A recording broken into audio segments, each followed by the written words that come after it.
Okay, all set. We have a special meeting of the City Council of the City of Cape May, New Jersey. We are here in the Cape May City Hall Auditorium. It is Thursday, November 2nd, 2023. The time is now 3 o'clock. Please join me for the Pledge of Allegiance. I pledge allegiance to the flag of the United States of America and to the republic for which it stands, one nation, under God, indivisible, with liberty and justice for all. Thank you. Under the Open Public Meetings Law, notice of this meeting was sent to the Cape May County Herald and the Press of Atlantic City, and a copy of the agenda was delivered to each member of City Council, posted on the City website and the City Hall Bulletin Board. Notice is hereby provided that Cape May City Council meetings are audio recorded and video streamed live. Live video streams are posted to the Cape May City website. The City of Cape May is not responsible if audio recording or live video streaming of a meeting is unavailable. Roll call. Deputy Mayor Baldwin is not currently present, will be arriving shortly and participating in the closed session. Councilmember McDade? Here. Councilmember Meyer? Here. Mayor Mullock? Here. Councilmember Yeager? Here. City Solicitor Gillen Schwartz is absent. City Manager Vall is present. Present. And Council, we have one resolution. It's 284-11-2023, a resolution providing for a meeting not open to the public in accordance with the provisions of the New Jersey Open Public Meetings Act, NJSA 10:4-12. This is to discuss the city manager position. Do I have a motion? I'll make the motion. Do I have a second? Second. Roll call? Councilmember Yeager? Yes. Councilmember Meyer? Yes. Councilmember McDade? Yes. Mayor Mullock? Yes. Public portion, Mayor? Anyone wishing to speak? Seeing none in the audience, we can close public comment. All right. Time into closed session is 3:03. Thank you very much.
All right, good afternoon, everybody. Thank you very much for being with us this afternoon.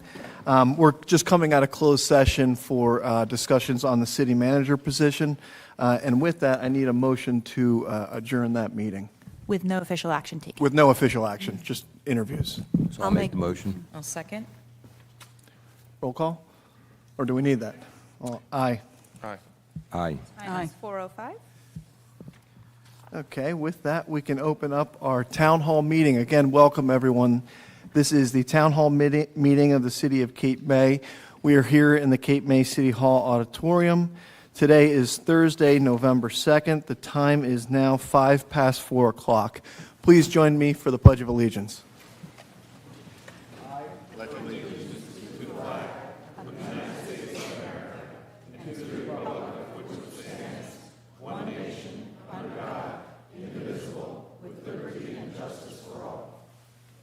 Thank you. Under the Open Public Meetings Law, notice of this town hall meeting was sent to the Cape May County Herald and Press of Atlantic City. A copy of the agenda was delivered to each member of City Council, posted on the city website and the Cape May City Hall bulletin board. It's hereby provided that town hall meeting is being audio recorded or video streamed live. Live video streams are posted to the Cape May City website. The City of Cape May is not responsible if audio recording or live video streaming of a meeting is unavailable. Roll call. Deputy Mayor Baldwin. Here. Councilmember McDade. Here. Councilmember Meyer. Here.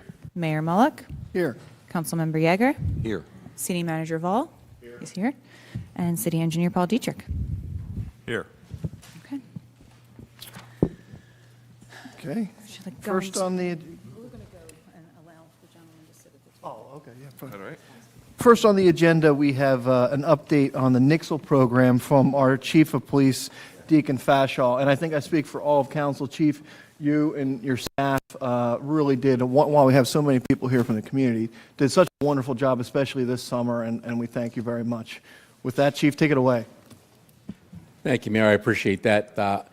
As I open up this afternoon, I want to welcome everyone here to our great City Hall. I know we were supposed to have this at the Convention Hall, but we kind of crammed you all in here to make it look a little bit fuller. Our meetings aren't usually this busy. However, the Pledge of Allegiance was much louder and prouder this evening, so I appreciate all of that. In speaking with City Council and the members, we've exchanged a few emails this week, and I want to just take a moment to acknowledge the passing of Bill Murray, a former councilman, former fire police, or still fire police with us, Chief Coulter, myself, the manager, and the mayor. City Council, like I said, we spoke about it. It was heartbreaking to hear that news. So if you would, just say a few prayers for his family.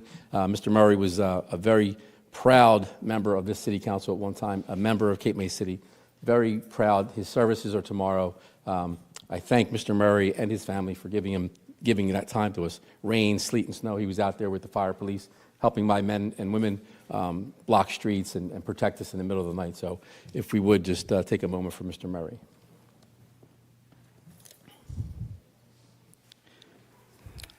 Thank you. And as I begin here today, I was tasked with the mayor and the manager to just give you a brief update on some of the things we're doing here to keep the residents and the visitors and the community safe. We've prepared a PowerPoint here that I'll run through. I've also left up on the front here a piece of paper with our QR code. So some of the things you have here are on that piece of paper. You can download the Nixle program and some of the things I'm going to speak about in that paper. You can also email me. My card is up front here on the board, and I can send you this whole PowerPoint to you, so you don't have to squint your eyes and see it this evening. I'll begin. Connecting with the Cape May Police Department. Again, my name is Deacon Fashall. I'm the Chief of Police here in the city of Cape May, West Cape May and Cape May Point. So some people kind of forget that we cover all three communities. I call it Cape May Island because that's what it is. This is Cape May Island. The agenda this evening for me is discuss our Cape May PD website, our social media pages, our Nixle system. Nixle is formerly Code Red, where members of the community can load onto that program, get messages through your cell phone, through your email of impending weather, any emergencies, any road closures. I implore everyone to use that. Even if you have friends and family that don't necessarily know how to navigate the web, help them with that. We have staff here in the city that you can, we'll send them to their houses. Those that are still reading the newspaper and not on social media, we can help you with that. So please contact my office if there's anything in this PowerPoint that you do not understand.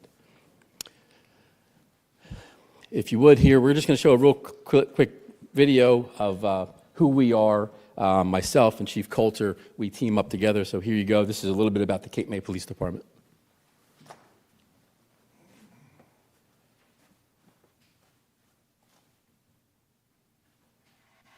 Courage, compassion, honor, and integrity. If these core values are part of who you are, the Cape May Police Department is the perfect place for you to take your next level.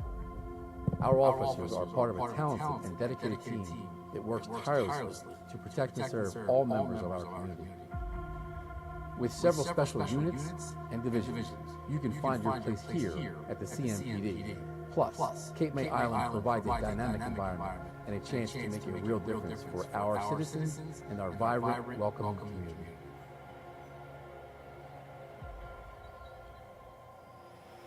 Our officers go through an intense paid training process with over 1,000 hours of training, including procedural justice training, implicit bias training, diversity training, and enormous amount of variety of courses.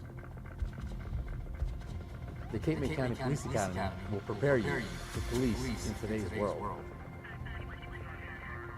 The Cape May Police Department is a leader in the ever-changing and rapidly changing field of law enforcement. The CMPD is part of the nation's oldest seaside resort, facing new law enforcement initiatives and efforts to stay connected with our residents and visitors. We strive to conform and remain in line with state and federal guidelines as we stay agile to meet and exceed the needs of all members of our community, residents, and our tens of thousands of year-round visitors. I'm Police Chief Deacon Fashaw. I grew up here, and I'm dedicated to serving the citizens of Cape May, West Cape May, and Cape May Point boroughs. I'm extremely proud of our officers, the residents they serve, and the community that supports us. Help us continue to make the Cape May Police Department a place that's safe for all people. Make a difference. Join the Cape May Police Department and find a new calling, a new career, and a new family. Visit www.capemaypolice.org and click on the Employment tab for further info.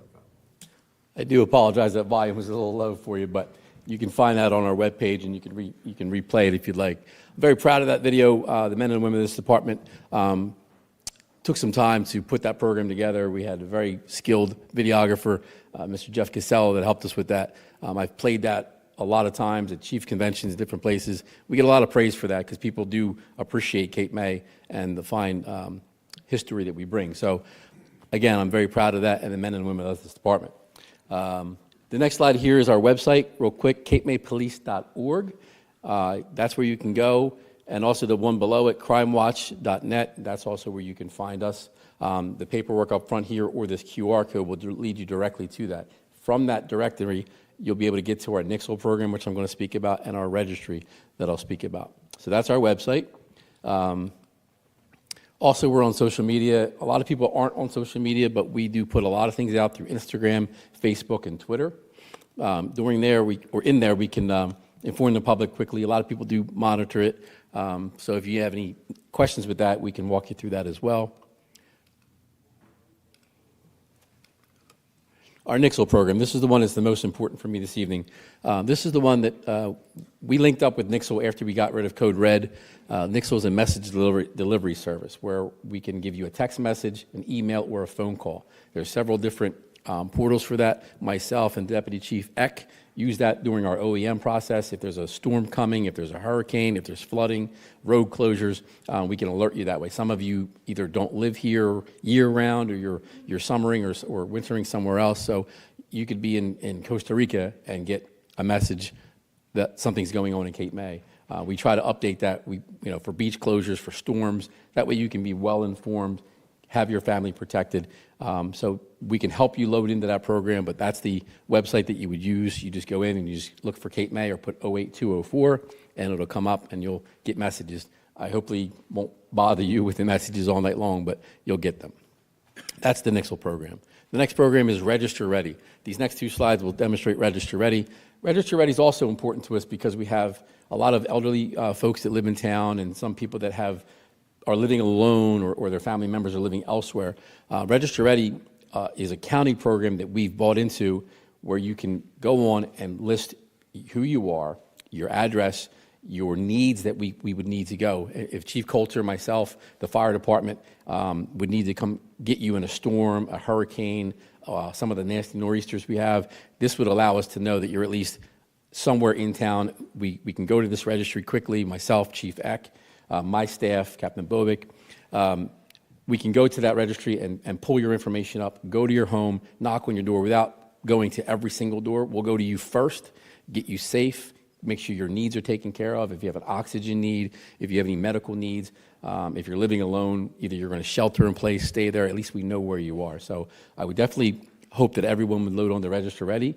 Again, if you have anybody in your family that needs help getting into the system, we can help you. We'll come to your house. I have staff that will come directly to you. Again, that's the next slide here. That's what it looks like when you go on. It's pretty simple. You just put your information on there, and you can load into the program. Again, my time is brief. I have a few minutes to speak to you. So that's the men and women of the Cape May Police Department. That's some of our summer staff, our full-time staff. We've grown to about 28 full-time officers with the help of City Council, the manager's office, and you, because this would not be possible without the taxpayers, the residents, and the visitors that come to the City of Cape May. So I stand here and thank you all for helping us build this department. We've had low numbers over the years, and listen to some of the complaints about the mall and the beachfront and dogs and bikes. Everything kind of takes place with the people and the men and women we have working for us, and I'm very proud of the men and women that work for us. We have kids, young men and women that come and go, but they come here and they learn the Cape May way, because that's the most important thing, is the Cape May way. We are unique. We are different than everyone else. I don't care what the Wildwoods do, respectfully, or anybody else in New Jersey, but we're Cape May. Okay, we'll continue Cape May strong because that's who we are. We got through COVID together. We'll get through the rest of it together. So that's all I have. Thank you from the bottom of my heart for everything.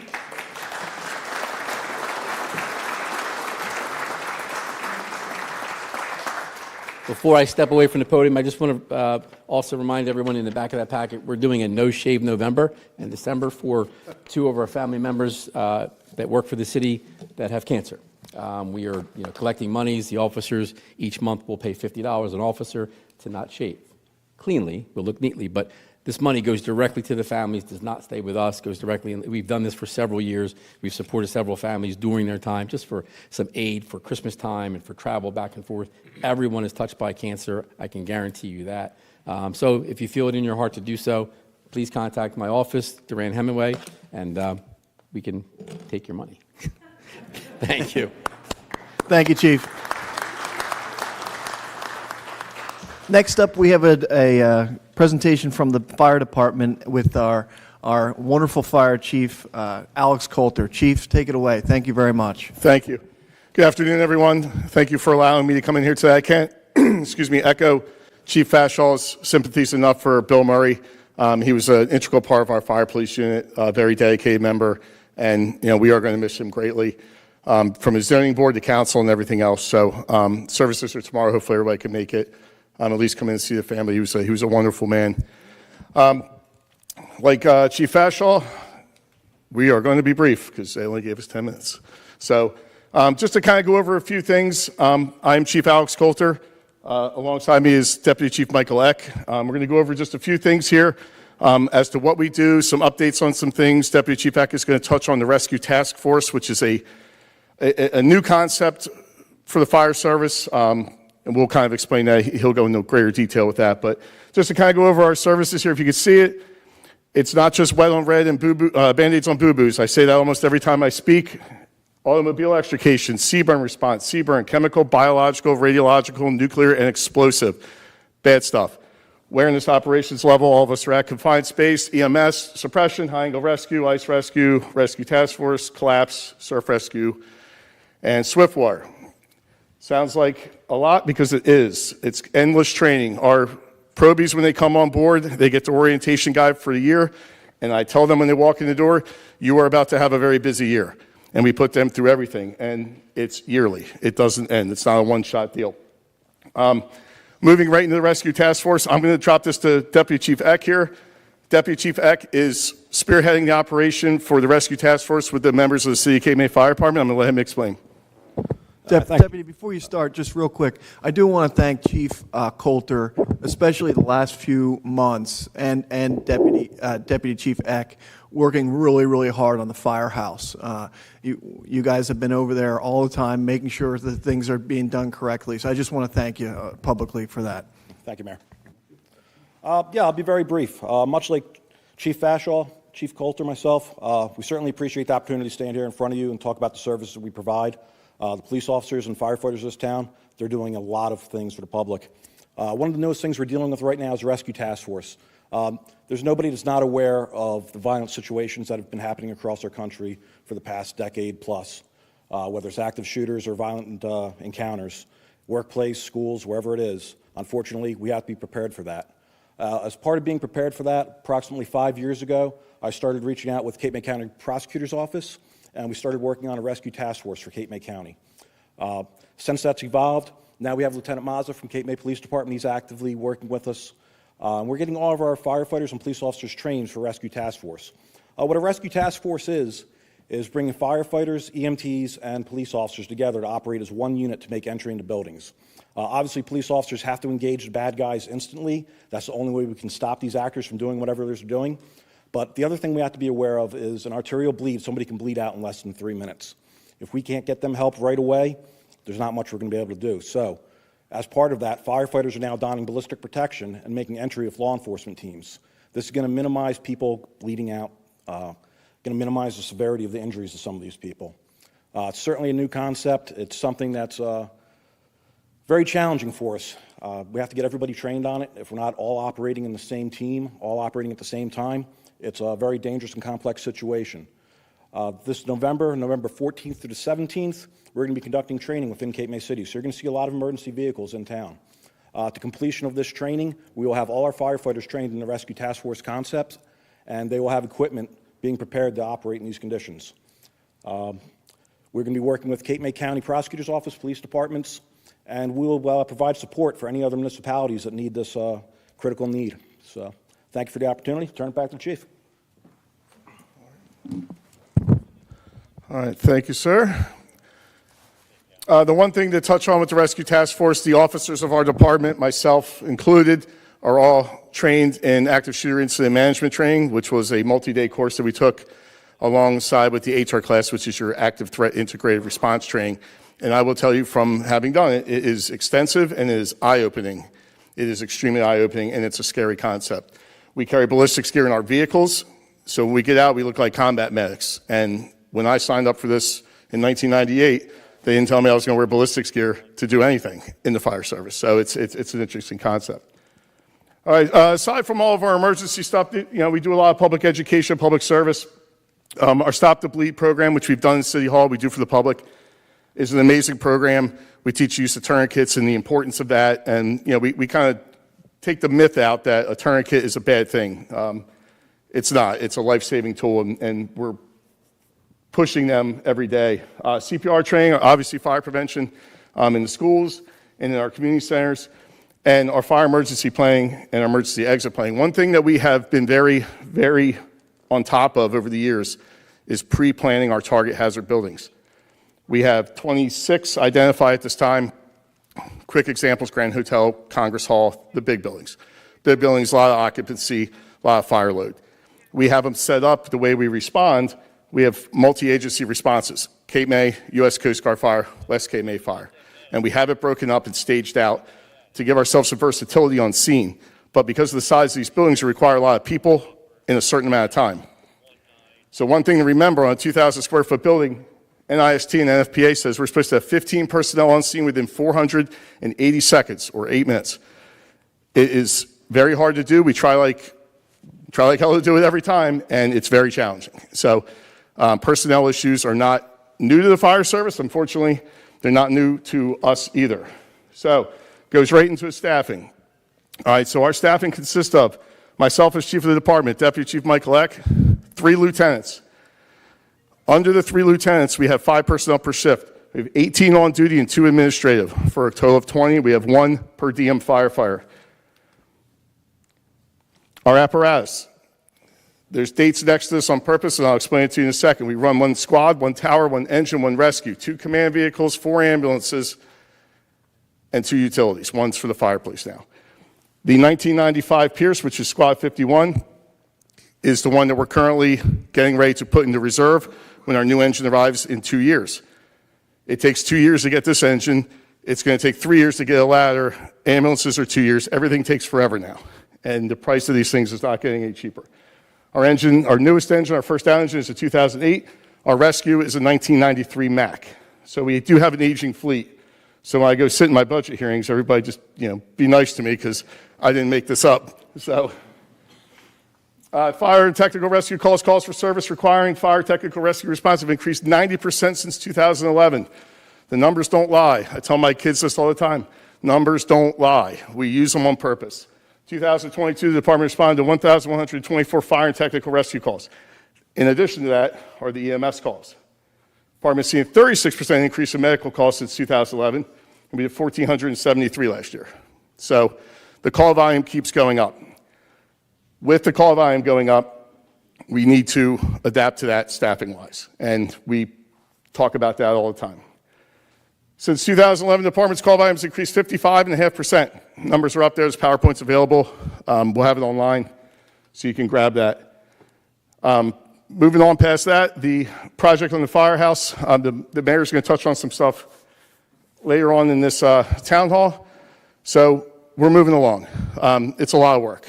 I will tell you that it's a lot of work. There's a lot of things to follow up on, and it is going to be an amazing thing when it's finished. For those of you that were in the old firehouse and saw what we were dealing with mold, with basically raining inside the building, so on and so forth, overcrowding, that building is the most welcome thing for the fire service in the city of Cape May, and we couldn't be happier. I can't thank the city and council enough.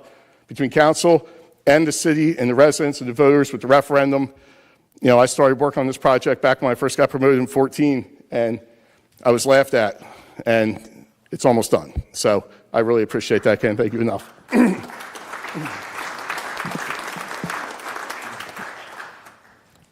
And that is all I have. Thank you all very much. Thank you very much, Chief. With that, we have our city engineer, Paul Dietrich, who's going to give us an update on some flood insurance issues that he'd like to go over. And Paul, just to introduce you real quick, some of you may have not met Paul Dietrich yet. You started in July. Paul has really done a wonderful job for the city in a variety of different ways in the construction office and frankly helping really all over City Hall. So Paul, thank you very much, and take it away.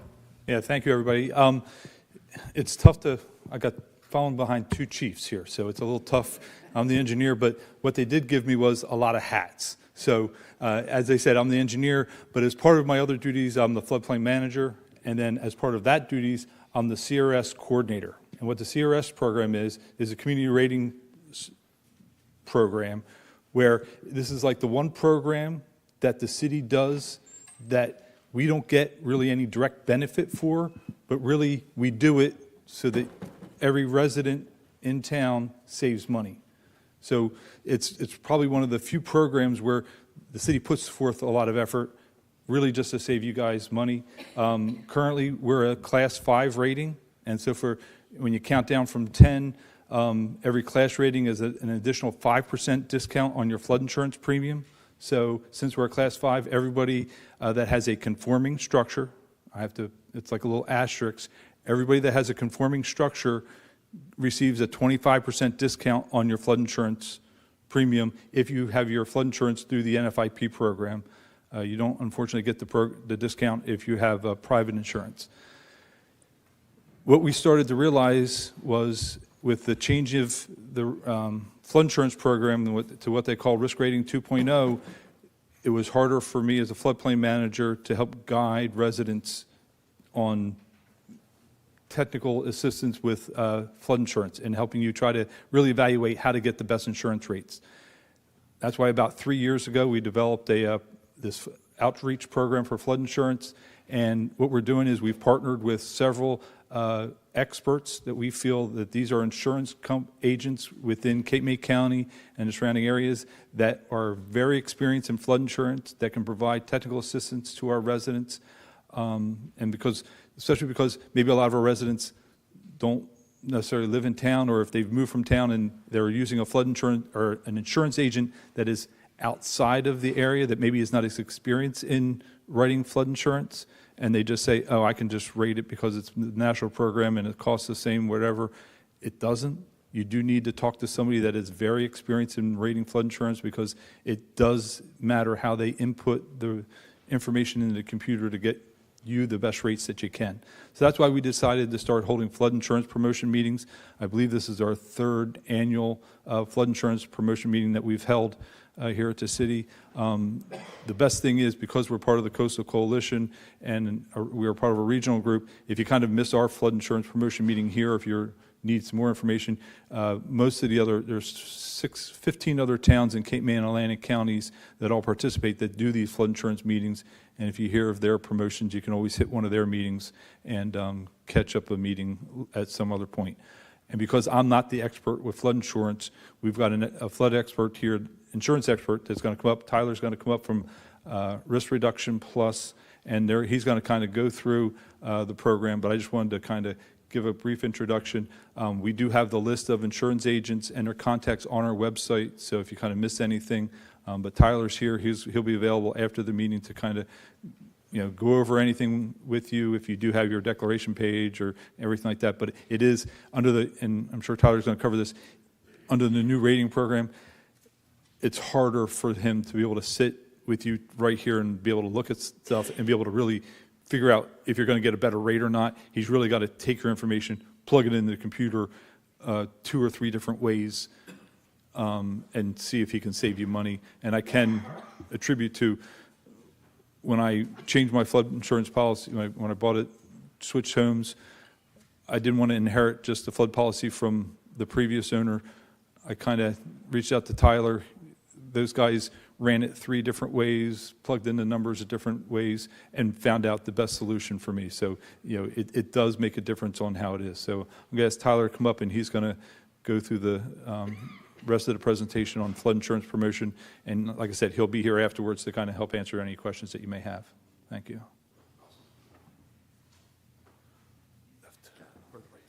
All right. Well, thanks so much, Paul, for bringing me in. Thank you to the mayor for having me and the rest of the city of Cape May. So like Paul said, my name's Tyler Ardren. I am Vice President of Risk Reduction Plus Group, where we specialize in flood insurance. We do it nationwide. So a little bit about us we'll get into. We've been in business now 20-plus years promoting sound floodplain management.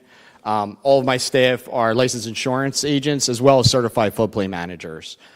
So most insurance agents are not also CFMs, and why we do that is because we're really able to bridge the gap between how to build properly in a flood zone and how that influences flood insurance rates. So we kind of can combine the two. We do outreaches like this all across the country. So just a little bit about our savings here. We have an average savings track record of 83%. That's based off of 5,000 plus reviews we've done in the past. And about 37% of those cases paid lower premiums in what we call reasonable mitigation.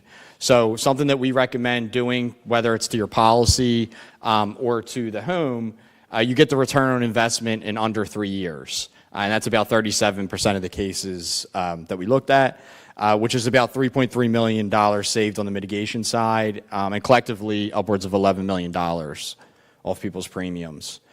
So what I'm going to do is I'm going to go over what the NFIP is. Like Paul mentioned, recently the NFIP has undergone some changes, so I'm going to talk a little bit about what those changes are. But to get started, first I wanted to kind of just go from a high-level view of what the National Flood Insurance Program is. So the NFIP is managed by FEMA, and what it is its goal is to, one, offer insurance and to protect structures built in floodplains. So the program was formed in 1968, And the reason that it was formed was because back then you were able to get the peril of flood covered, under your homeowner's insurance, just like you would fire, wind, and all those perils. And in the 60s, insurance companies no longer wanted to offer coverage for the peril of flooding. So that's when the government had to step in and form the NFIP so that they were able to, help these homeowners and everyone have insurance in flood zones.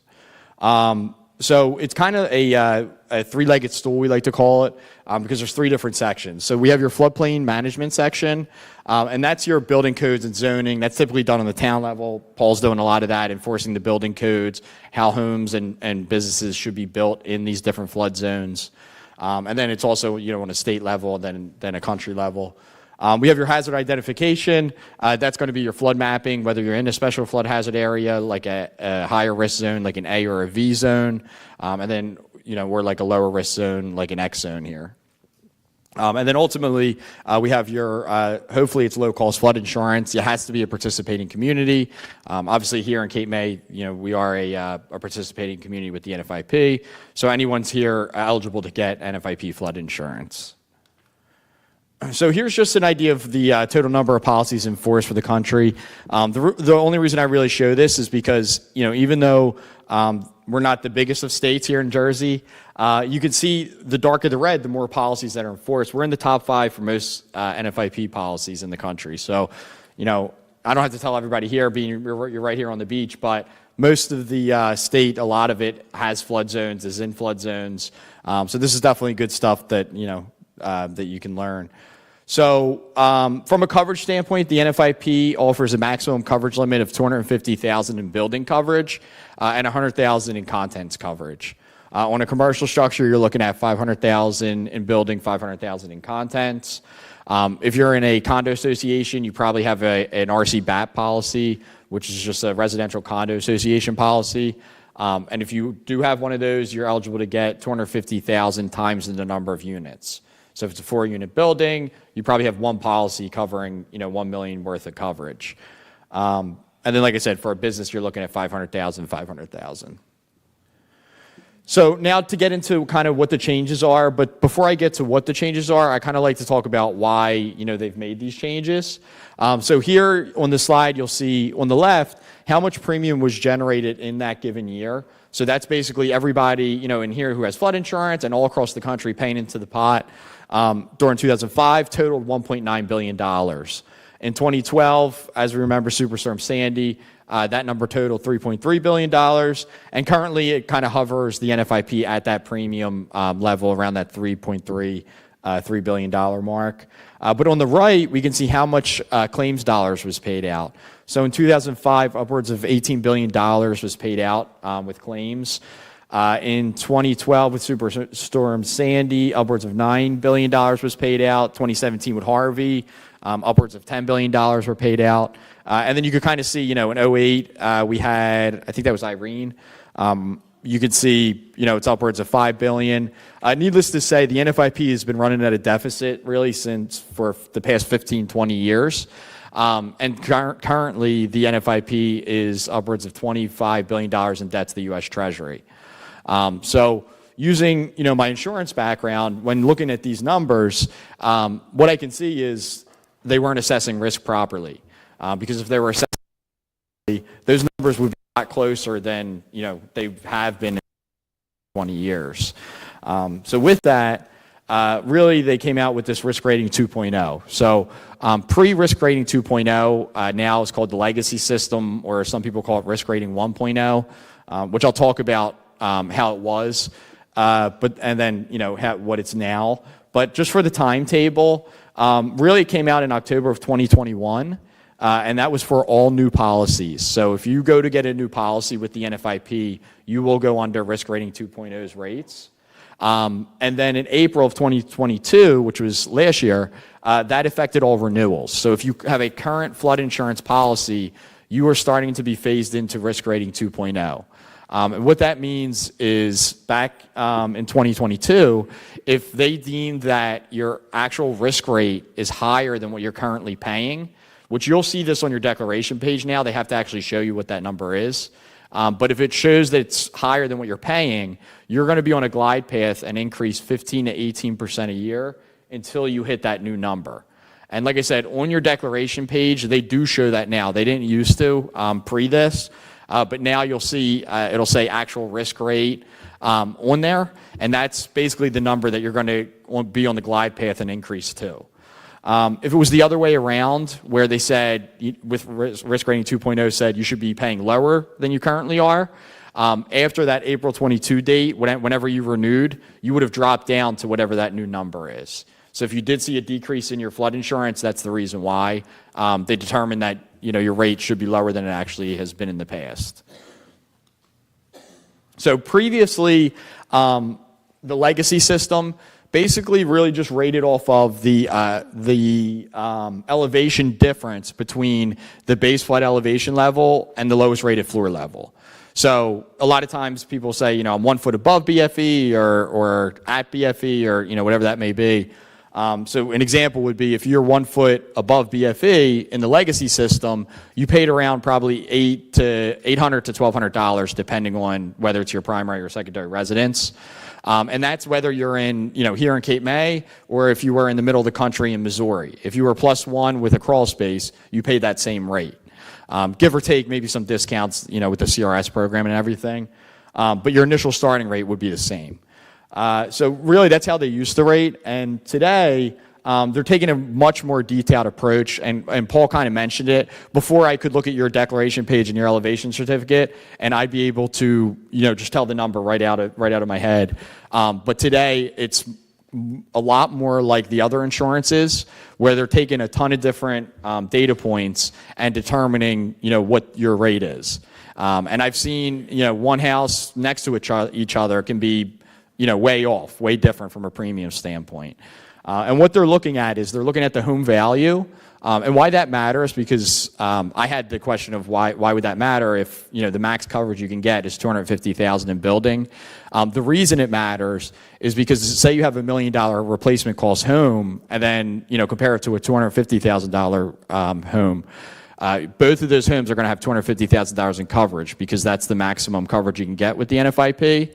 But if both of those homes were to have claims, there's a greater likelihood that the $1 million house is going to fully exhaust the $250,000 in building coverage. Whereas the $250,000 house that it takes to replace, say get the same amount of water, may only have a $60,000 claim because the footprint's smaller, the finishes are probably not as nice as the $1 million home. So that's the reason why now the replacement cost matters. They're looking at distance to flooding. They're still looking at the elevation difference, so the first floor height and the ground elevation levels. They still do matter. The different flood types, so whether it's riverine or coastal. Historical data, so they're looking at past flood history and everything like that. If you're in a riverine area, which we're not here, we're in coastal, they're looking at the different classes. Then they're looking at the construction type. So what type of foundation, crawl space, elevated enclosure, we have the garage underneath. Is it masonry or wood frame? They're now looking at all these things. And they're using technology to really get all this information from companies like CoreLogic, AIR, CatRisk. They're all different risk modeling companies that a lot of insurance companies use in the industry. So now to compare it really to the other insurances, just because a lot of us here, I'm sure, are familiar with auto insurance and homeowners insurance, especially auto insurance, just with paying it, really your whole life. And looking at auto insurance, if we were to compare it to the National Flood Insurance Program pre-risk rating 2.0, if they were comparable, that would be like using auto insurance and just rating off of what type of vehicle you drive. We know that auto insurance does not just look at that, right? They're looking at hundreds of different things, like where you're at, how many people are in your area, your age, your gender, and they're using all these things, putting it all together and saying, this is how much you should pay in your auto insurance. And now really that's what the flood insurance, the National Flood Insurance Program is rating as. They're using, everything I just went over in the last slide, and they're putting that together and they're saying this is how much you should be paying on your flood insurance. Tyler, real quick, I just want to make sure we have time for any questions after this. So if you could limit it to maybe 5-10 more minutes max, just any questions can be asked. Definitely. Thank you Yep, very much. Sure thing. So just staying the same, the CRS that Paul went over, that's staying the same. Really, the only thing that that's changed is just how you're being rated. Everything else is staying the same, the building codes, unless they're being changed. But, that's all separate. What's really being changed recently with Risk Rating 2.0 is how you're actually being rated. So 3 solutions when we're trying to save someone on flood insurance. Number 1 is mitigating to compliance. So doing something to the home that's going to lower the risk, thus lowering the flood insurance premium. Number 2 is correctly rating, and Paul mentioned it before with other insurance agents. The NFIP technically is regulated, so if you go to me or if you go to the guy down the street, it should be the same rate.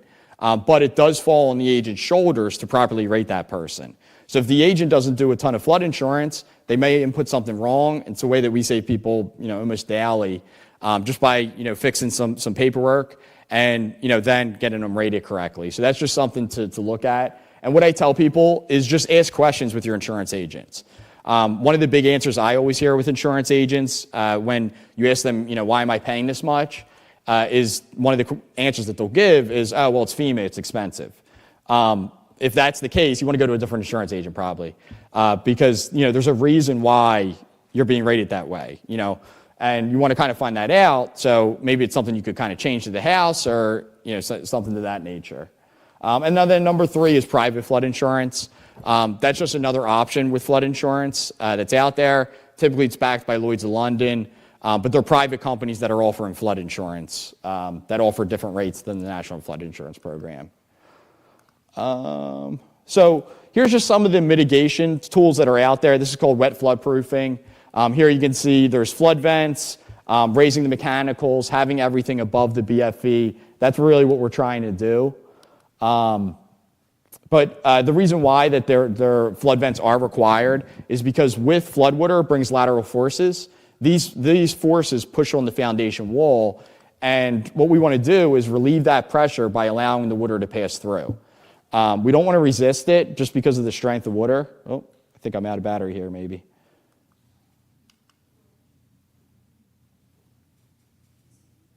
Yeah, maybe next slide. Yeah, we can keep going. So that's basically what we're doing. We're relieving the pressure by allowing that water to pass through. And I'm almost done too. So if you want to just keep going. We'll go quick here. Oh. All right, I think that's pretty much the end anyway. But like Paul said, I'll be here after. If you do have any questions, feel free to come up and ask me. But thanks so much, everybody. Tyler, thank you very much.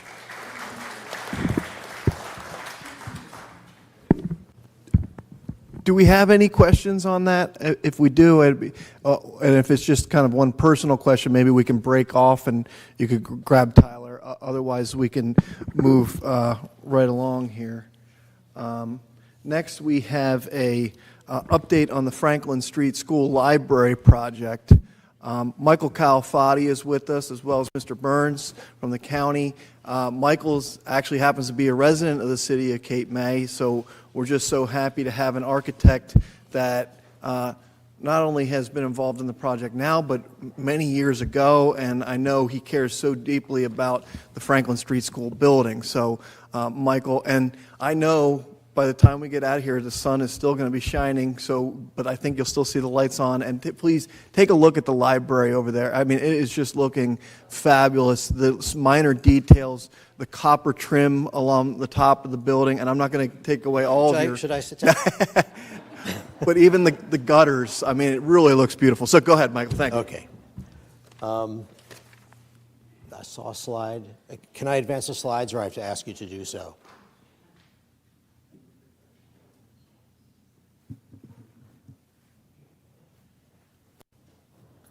Does this work?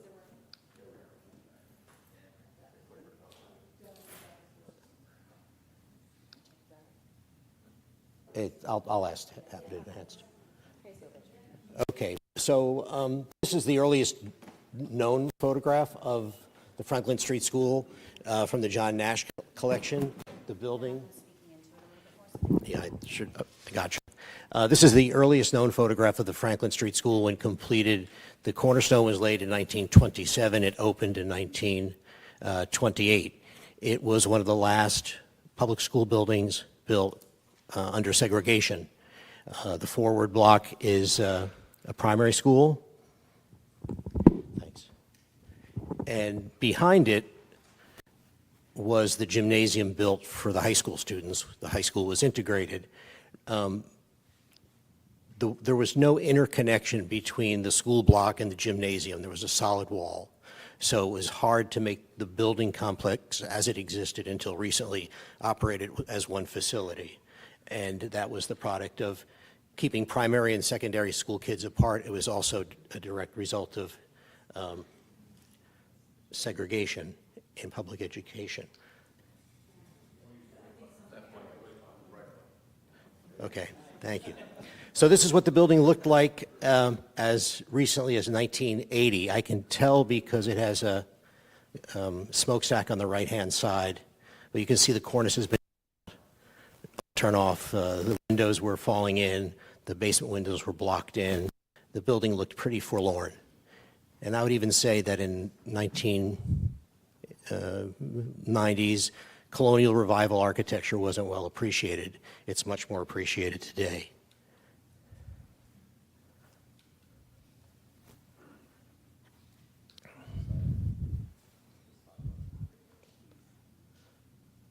I'm using the side button.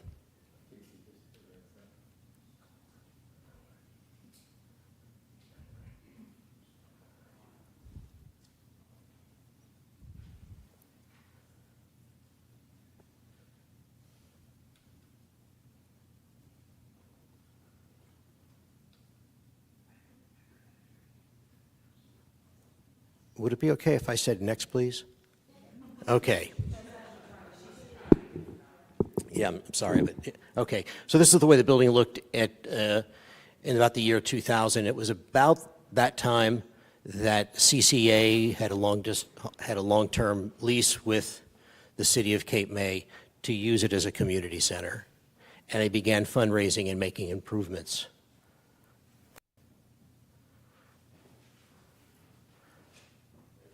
Okay.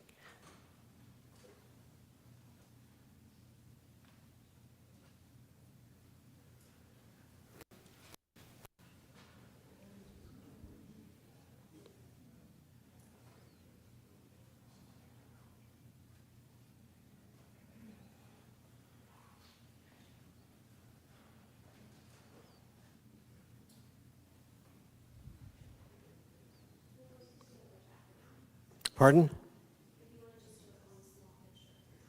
Okay. This is a similar view to the one you saw just before. This is when CCA took possession, and they did a number of things, mostly structural reinforcement. But they had a good start in the early 2000s, and then the Great Recession hit in 2008, and like a lot of nonprofit organizations, they were unable to continue momentum. So the project went fallow for a decade or so. Next photograph. But in October of last year, a new project got started. This is the middle of October when we had groundbreaking. There are a number of elected officials, including the mayor and council. Commissioner Hayes was president. There's a lot of players that are making this project possible. The funding is coming from the City of Cape May, the County of Cape May, the County Library Commission, the New Jersey Library, New Jersey State Library, the New Jersey Historic Trust, and the National Park Service. And many of the entities don't exactly have requirements that overlap. Next, please. This is what the interior looked like. So early on, the finishes were removed because gypsum wallboard was laminated to the original plaster. The roof leaked, the windows leaked, there was mold, so there was a mold remediation project that took place in the early 2000s. Next, please. I think many people know this picture. It's the folding door that's on the second floor that divides the entire second floor of the school into two separate rooms. When there needed to be an assembly, they would pull back these doors, and the first floor classrooms and the second floor classrooms, all the students could meet in this one space. And you can see that's also very famous because of the blackboards that are actually on the doors. Next, please. This is the gymnasium. One big open space. You can see vestiges of the stamped tin ceiling, column spacing. It's high enough to, for us to put in a second level or an intermediate level. What you're looking at straight ahead is the blank wall, the wall that separated the school from the gymnasium. Next, please. There are only vestiges of the windows left in the gymnasium. These windows will be reproduced. So much of the winter, the building looked like this. It was fully scaffolded. The wood windows were taken off-site and restored. And I don't think there was much noticeable difference on the outside over the winter months. There was a lot of stuff going on in terms of selective demolition and putting in new systems. The building's getting entirely new heating, air conditioning, water. The building's going to be fully sprinkled. Security system. There's a lot of new guts that are going into the building. Next, please. The masonry was a key part of it. All 100% of the existing masonry, the brick surface was raked and repointed, and in the process, it was resecured back to the CMU block. It was a veneer, it is a veneer, and it was peeling off in areas. So now it has new helical ties that secured back to the brick, to the block, and this is what the brick looks like now after it's been cleaned and repointed. The repointing was based on a study that we had done 15 years ago. As you may notice, there's an addition to the north side of the gymnasium that extends no further than the school block itself. It houses, if you go to the next slide, will become the young adult lounge or library. Beyond it will be a computer lounge and a quiet study tutor room. So I showed you the wall that was the dividing wall. This is the opposite side. This is within the school itself. This is the blank wall that you'd be confronted when you walk through the front door of the school. You'd come in, you have stairwell to the left and right, the girls and the boys' entrances, and the classrooms, but you had a blank wall. And this was the symbol of, to me, a symbol of segregation, and it was the thing that was standing in the way of the building being used as one facility. So last December it was, next slide please, we brought together some of the students that attended the building for a ceremonial taking down of the wall. Next slide. And that's Emily. See, after she hit that hole through you can see over her shoulder in the dividing wall. Now the entire wall has been taken out, but she appreciated the opportunity. We appreciated having her there. Slide. Now that's created between the gymnasium wing and the school. The gymnasium will not be a gymnasium. The school will not be a school. It's the way I refer to the project in terms of the parts. This photograph is taken from the perspective of the circulation desk. So the new main entrance to the building will be at the top of the ramp that would lead you into the gymnasium. There's a ramp there that's already, it leads you in at grade. And from that perspective, whoever is on staff can see who's entering, who's coming, going, who's upstairs in the school block. It's a really important vantage point. And soon thereafter, we started the construction of a new elevator shaft. The building will be entirely accessible to someone in a wheelchair. We have 5 levels now. The school originally had 3 floors. Then we had a 4th level, which was a grade level of the gymnasium. We're putting in a mezzanine. That's a 5th level. So all 5 levels will be accessible by an elevator. There's the stairs going in, leading up from the main floor the ground floor to the first floor of the school. Next slide. There's the mezzanine going in place. It's very important for especially the folks in Trenton, that in theory, everything being done to the building could be reversed and the building could be returned to its original condition. So the structure of the mezzanine is totally independent of the building's structural system otherwise. Here we have these famous folding doors on the second floor. The next slide. And this is what it looks like now. So we put back the doors are now open, the new windows are in, the restored windows are in, the ceiling has been replaced, and the floors are about to get refinished. The walls have received sheetrock, so it's come a long way from one to the other. Next, please. That would be a view from the second floor north classroom. You can see the church in the background. This would be the future reading room on the first floor. This will be focused on the adult reader, so that they don't have to deal with the children running around in the children's library. We went through this before. If you can see the next one, perhaps. I think the building went through its most obvious transformation in recent months was when the windows went back in. And then you can see the green stripe. The cornice was fabricated from remnants of the cornice that had existed, and it's now complete. Next slide. And these are recent photographs taken. If you see it at night, the electrician or the contractor leaves the lights on purpose, and we're happy about that. I know I forgot something.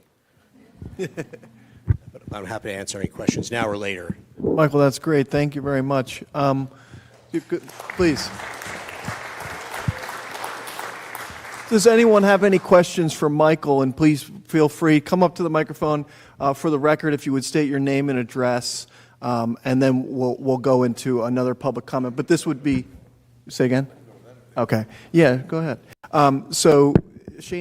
Councilman Meyer is going to hand folks the microphone, but if you could just state your name and address, and just keep this to the library for Michael, if you would. Thank you. Yes, this is Mike Curtin. I'm from West Cape May, Pacific Avenue. Just a real simple question. When's it going to be done?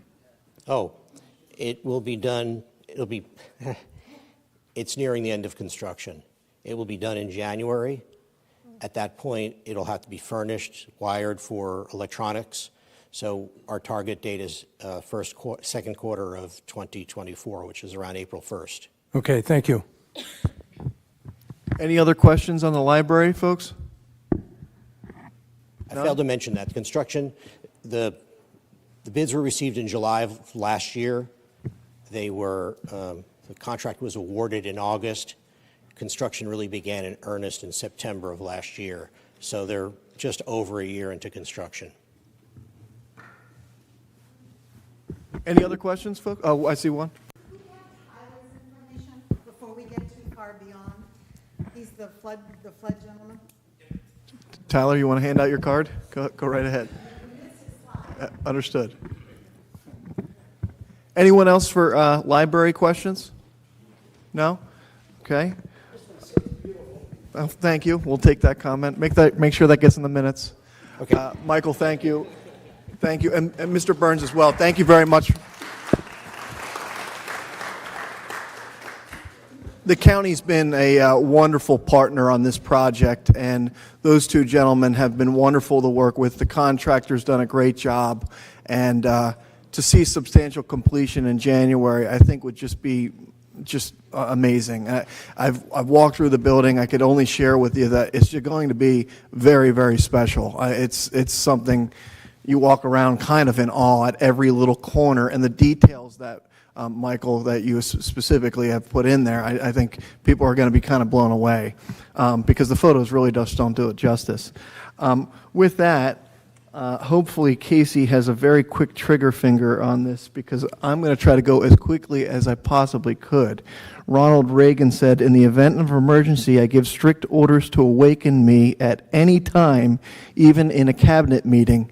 And I would assume he would mean in any town hall meeting as well. So I'm going to try to keep everybody awake and leave a lot of time for questions and comments. And I just want to say that about that, in general, we do strive as a council to be as collaborative with the public as possible. And a couple things that I do want to just highlight in regards to making sure the public has access before we start the slides. In the last 2 years, some of the changes that we made, and most of these we made very quickly when we got into office, but live stream not only all council meetings, but all board meetings and all standing committees. So any of the standing committees, you can go on our website and see all of the live streams, which we thought was really important because, look, we didn't want something fully baked to come to the council meeting and, no one knew, okay, where did this come from? All the committee meetings have a published agenda prior to, so that even the committees' meetings have an agenda that is listed on the website. If it's something that interests you, you can go to those meetings, and those are, of course, are open to the public. And also, with it being on the website, you know when it is, what time it is. Also, we have all city council documents posted online prior to the meeting. That's so important because I remember sitting in your seats, you get an agenda and it would just have the resolutions or a couple documents online. You didn't even really know if it was something you were interested in or not. Now, if you go on our website on Friday before the Tuesday meeting, you might see over 100 pages of documents and exact resolutions that we're voting on and the pertinent documents to exactly what we have as council members in our packet. So you can be just as prepared as we are. But that was a big change, and I know the clerk has worked really hard at that to get all of those documents online on Friday before the meeting. All board openings, when somebody retires or somebody moves away, we now publish any openings to the website. So if you have interest in any of the committees, any of the boards, HPC, planning, zoning, all of those openings are now listed online, and we ask you to put your name in and a little background contact information, and we kind of put you on the list. And then lastly is the idea of closed session meetings. We try to have as little as possible. We just had one tonight, actually, but that was in regards to, and I can say without a doubt, any closed sessions that we've had were specifically in regards to a legal issue or an employee issue. Pretty much anything else we've kept up here at the table, and really all the council members, all of them, have insisted on that, and I think it's a good thing. You're going to get to see kind of every portion of how we put something together right here at this table, which I think is really important. I'm going to fly through these really quickly because I want to open it up to public comment. But one of the goals in going through this, some of you have seen some of the things that we've done already, but some of you haven't. So we want to make sure everyone has a kind of a broad idea of some of the projects that we have. And then up here at this table, we tried to put most of the plans for just about everything that we're currently working on and have in the near future. So I will go very quickly through this. Some of them I'm starting off with kind of more simple, quality of life improvements. Here we have the first one here is the upgrades that we made to the beach showers. So pretty much almost all but one or two beaches now have a shower. The PA system was installed, which is so important. The main thing in an emergency is being able to communicate with people immediately. And the PA system on the beach was used many times this summer to communicate information to everyone as quickly as possible. Also, some little gentle reminders at 5 minutes to 10 a.m. We have Merrill Reese from the Eagles. Thank you for doing it pro bono. Do it with a gentle reminder to have your bikes off the promenade by 10 a.m. so our pedestrians can enjoy it without feeling like they're going to get run over. Next, we have the beach cleanup stations. These are actually pretty recent, and They are located on at the Cove, Decatur Street, Stockton, Madison, and Pittsburgh. You can grab a bucket, pick up some trash while you're on the beach. We've had beach cleanup days, some community events. We have, next slide if you would. Next slide. Beach mats extended. Last year, we put a significant number in the budget for the extensions of beach mats, which I know a lot of you wanted. Now beach mats are on every beach. And actually, the great news is we received a DCA grant this year for $400,000 worth of beach mats, wheelchairs for accessibility, and repairs to some of the beach ramps. With the course, does it work? How about that? Oh, I just needed to start talking, all right. And so by next year, you'll see a lot more beach mats than there are today, which I know a lot of people, wheelchairs accessible, or mothers pushing carts or dads pushing big beach chairs and everything, are all appreciative. And in doing that, over this summer, I have to credit our DPW for doing some experimentations on different mats and how they worked out, and that's what that photo is there. Let's see. Oh, this is the the grant that we received. Community events. This is Easter. It was working.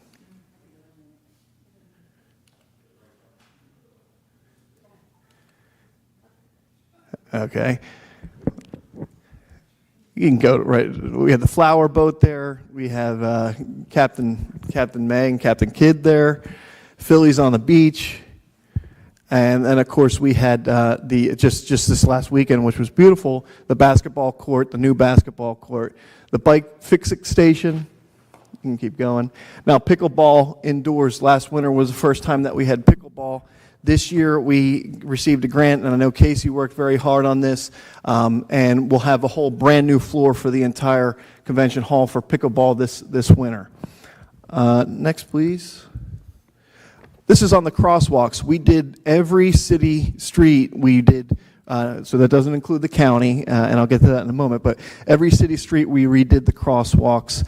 And one other just quick one, and I just want to say thank you to Michael Yeager and the whole Bicycle and Pedestrian Committee. They did such wonderful recommendations for trying to keep it safer here in the city of Cape May.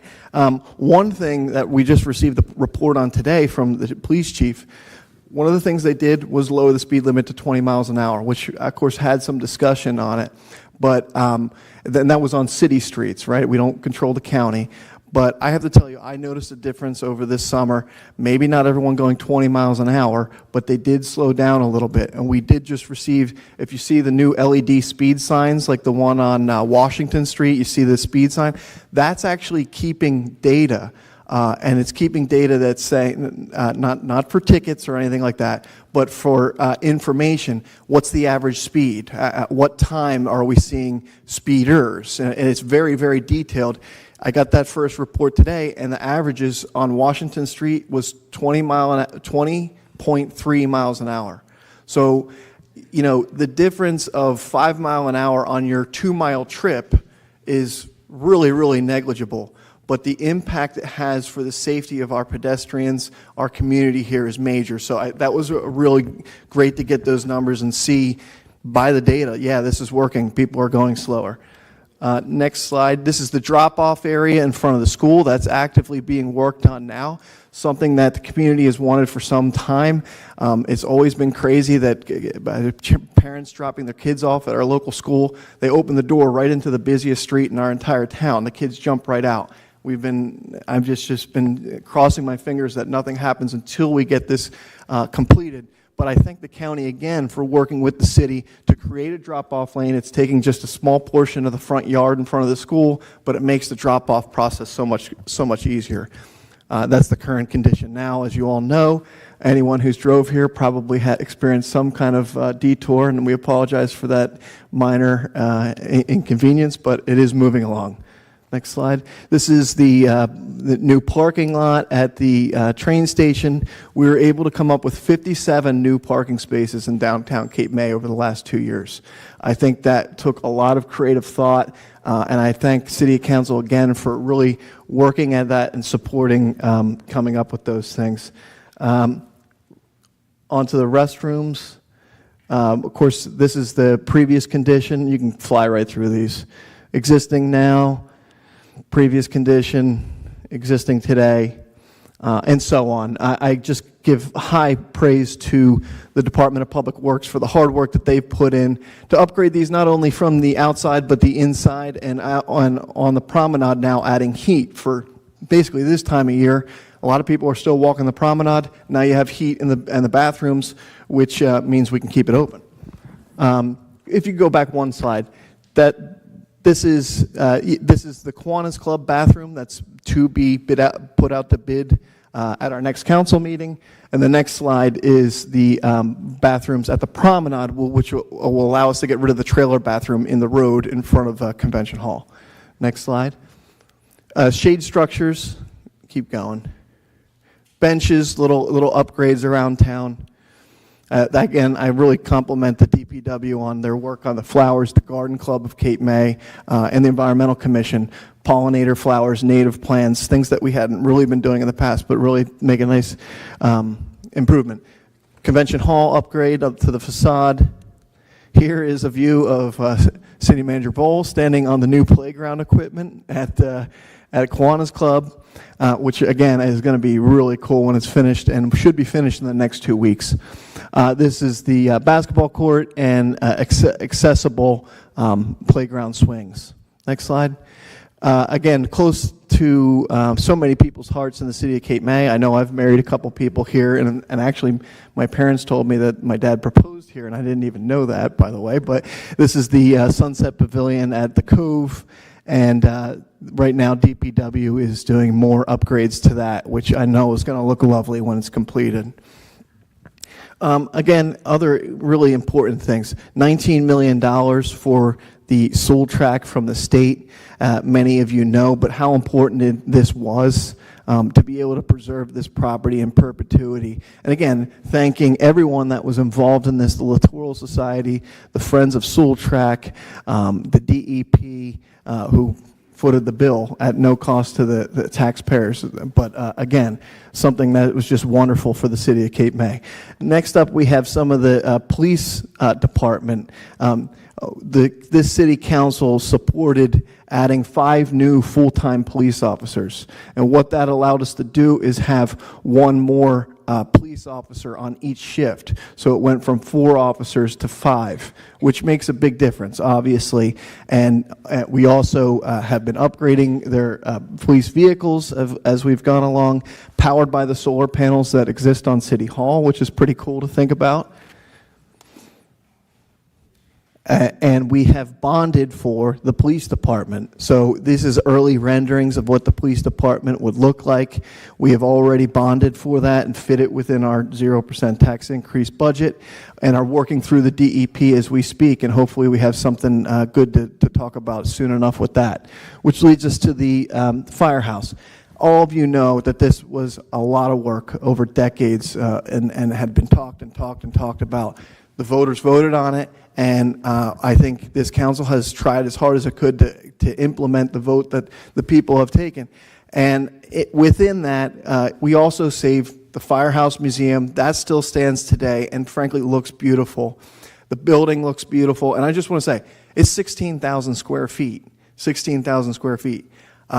Some of the other buildings we were talking about were 34,000 square feet, double that. So when you see that building, you think, whoa, that thing's big. Well, it really, I think, worked out very, very well. You see some of the interiors, and we are planning for a ribbon cutting on the 29th, Lorraine Baldwin? All right, Deputy Mayor. So for Wednesday the 29th, we're going to be doing a ribbon cutting at the firehouse, which I think is just extremely exciting. And I thank Deputy Mayor, all of your hard work, Shane, all of your hard work on that, Casey. But everyone who was involved in trying to get the firehouse done, and especially the voters. We said that we would try to get it to around $5 million, and I'll wait till the ribbon cutting we'll let everybody get a little scared before the ribbon cutting, but in all seriousness, the change orders have been less than 2%. We've had people coming from other municipalities wanting to tour the building and asking how you did it, and I mean that. So, and how we did it was a lot of hard work, reviewing every single document, and I think you're going to be really blown away when you see the firehouse. We just got a big update on the library, but it's looking lovely. This is the interior. And then, of course, kind of speaking to the historic preservation, which is so important to this council, and I know so many of you out there. When we came into office, you look at the Franklin Street School, and there's windows falling out, and it's in terrible shape. The AME Church had a terrible fire. Through grants, we have gotten through phase 1 of the exterior, replacing the windows, all of the beautiful stained glass windows, cedar shake roof, and of course, weather tightening the entire building. Next slide.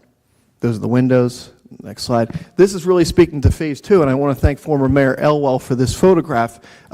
Phase 2 is the bell tower, which will be going out to bid, I believe, at the next council meeting. And again, that's paid for through a grant from the County Open Space Board. And again, I thank the county for their support of this wonderful project. We'll be looking at phase 2 starting in the next couple weeks. Let me say a couple months, but to be more specific. But and then actually, this is left over from one of those meetings. This historic design standards from the HPC. Anyone who hasn't seen the new standards, the new book that the HPC worked so hard on, take a look at the, I mean, I don't mean to sound insulting when I say this, but it's like a beautiful coffee table book.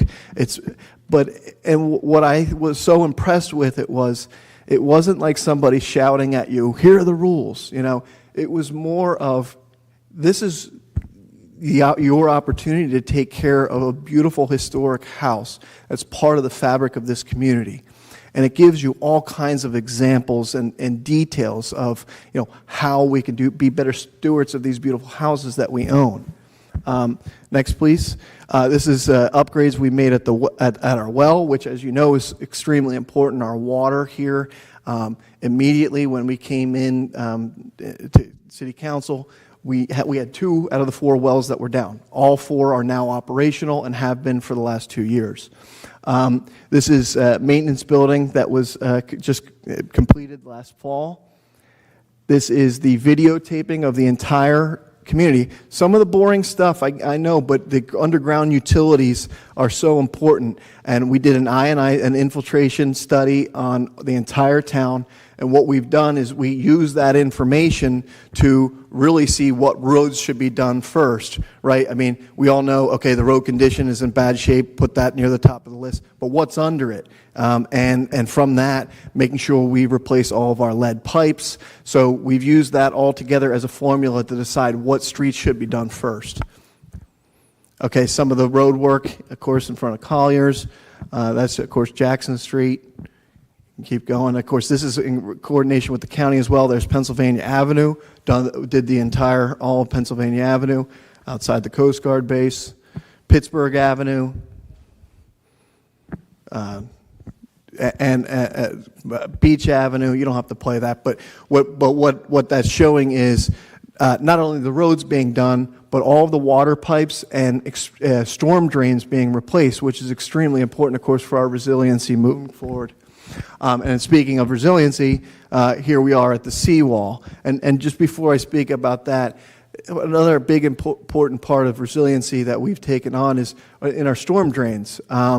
We had Stockton Coastal Research do a study around Elmira Street. We all know the flooding in that area, but really wanted to detail exactly what are we dealing with and how can we look to fix it. DPW is looking at installing a pump this month? This month, okay. As a result of that, as well as new gate valves at Texas Avenue, which controls, the area around Riggins.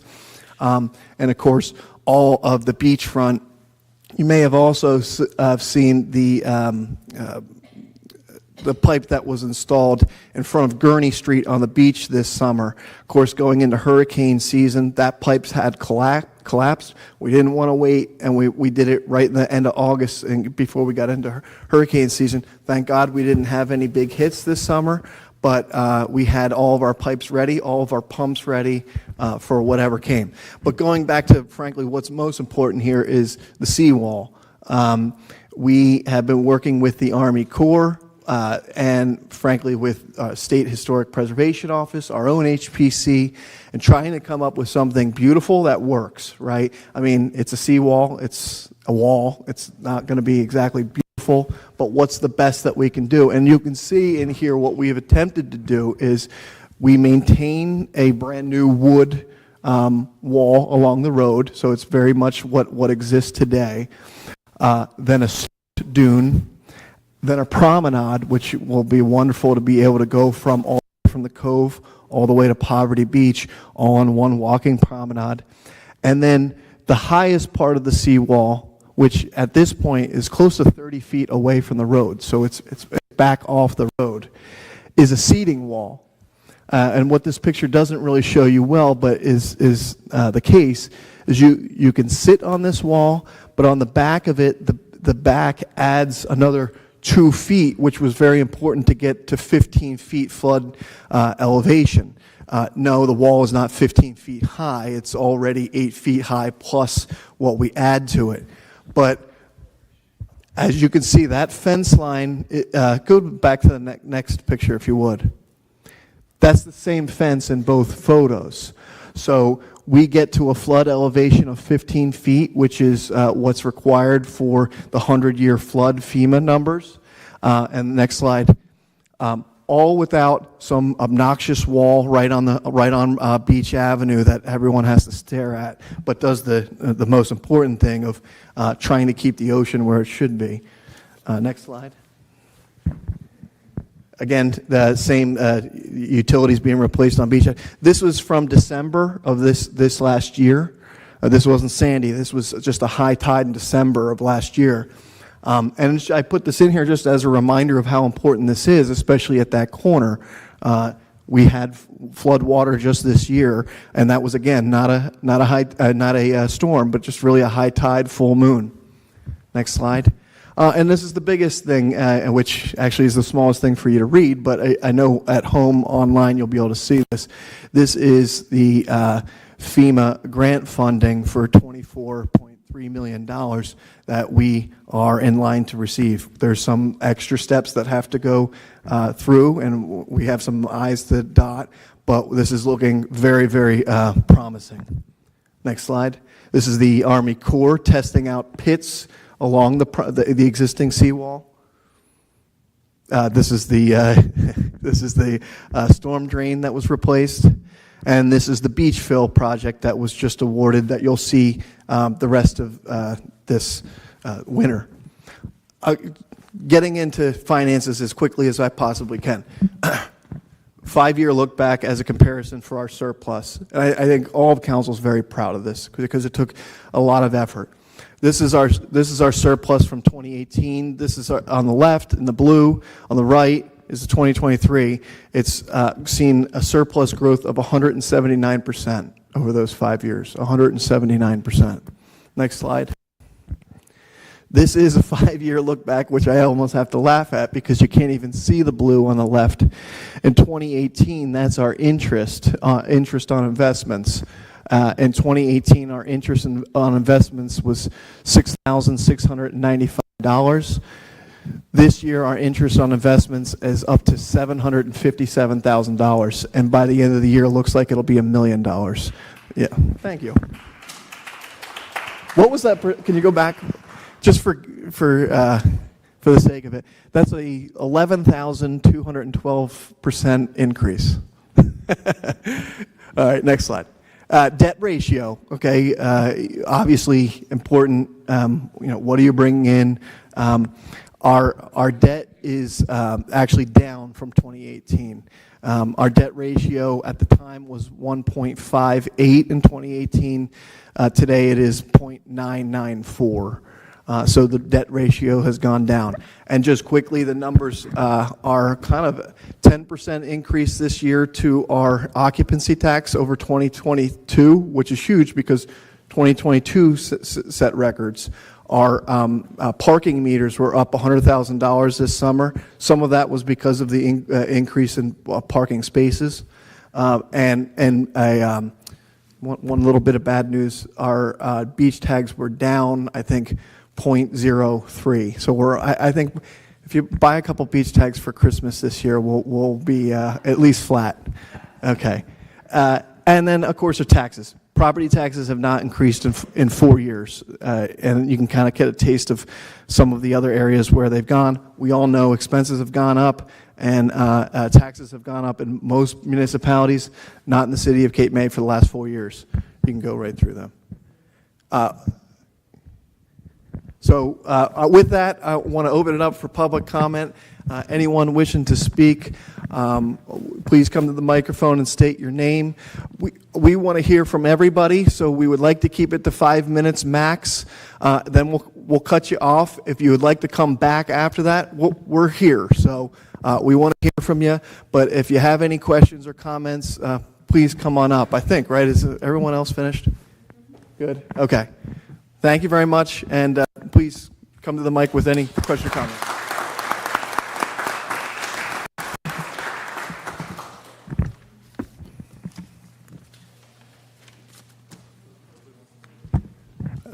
Jay?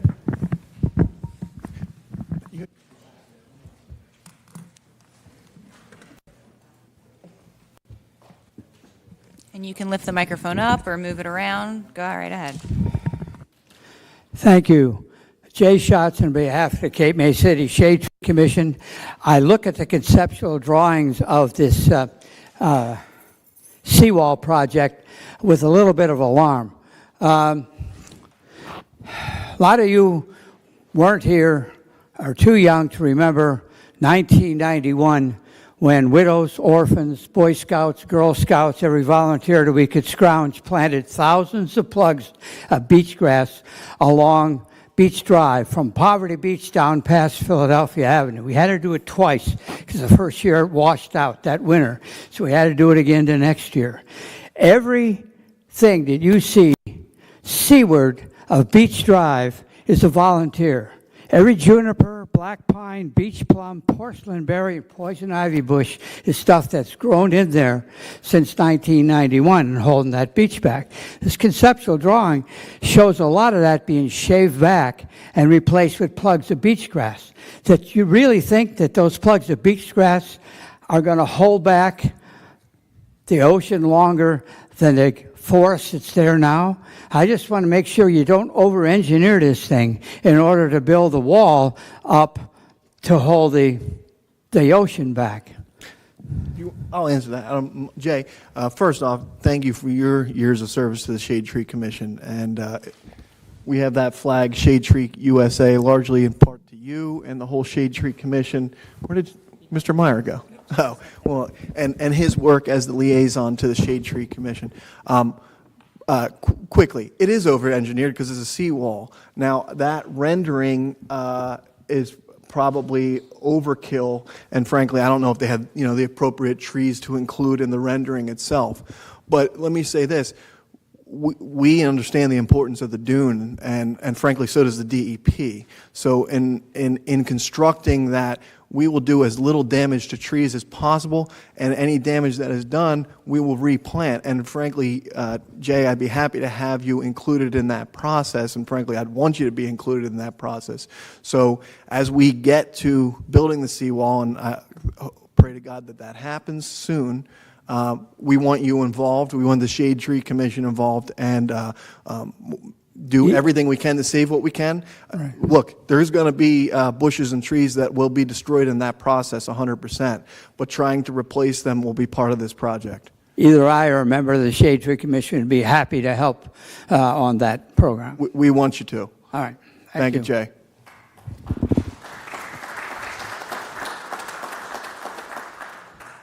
And Mayor, if you agree, it is pretty packed, so if anybody has trouble coming up to the podium, I can bring a microphone to you as well.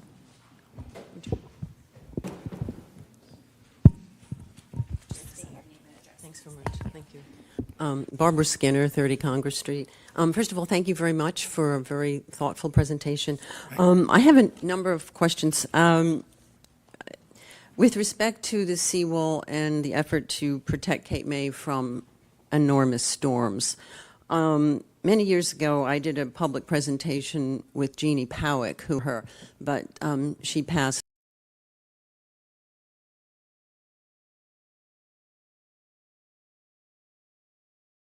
Which coincided exactly with the beach replenishment times. We did a study on this about 25 years on a graph, and it showed exactly every single time they did a beach replenishment, the injuries spiked. And we used data given to us by one of the members of the community from his foundation concerning a member of his family that was seriously hurt surfing. I'm wondering if the city of Cape May couldn't ask the congressman to ask the Coast Guard to do a study on the impact to reduce the 2-mile jetties so we get the sand that would naturally deposit for free on our beaches. Clearly, the 2-mile jetties were done in World War I with respect to the Navy base that was there prior to the formation of the Coast Guard. But the issue really is with, obviously, climate change, even the recent storm in Mexico, where one of the very famous towns has now been flattened. We can't really predict the severity and the instances of these huge storms. Another topic that I wish to discuss that's not nearly as important as saving the town from a horrible storm is the leaf blowers in town. There's a group called Penn Environment has just done an interesting study on a lot of these two-stroke engines, which not only are very noisy, but are also very polluting. Where I happen to live on Congress Street, we are surrounded by leaf blowers and garden maintenance companies morning, noon, and night. I can't hear in my living room. 25 years ago, I came and presented something to the city where I was told that not to worry, we will get a machine that will measure the decibel level of these machines. I don't believe that has happened.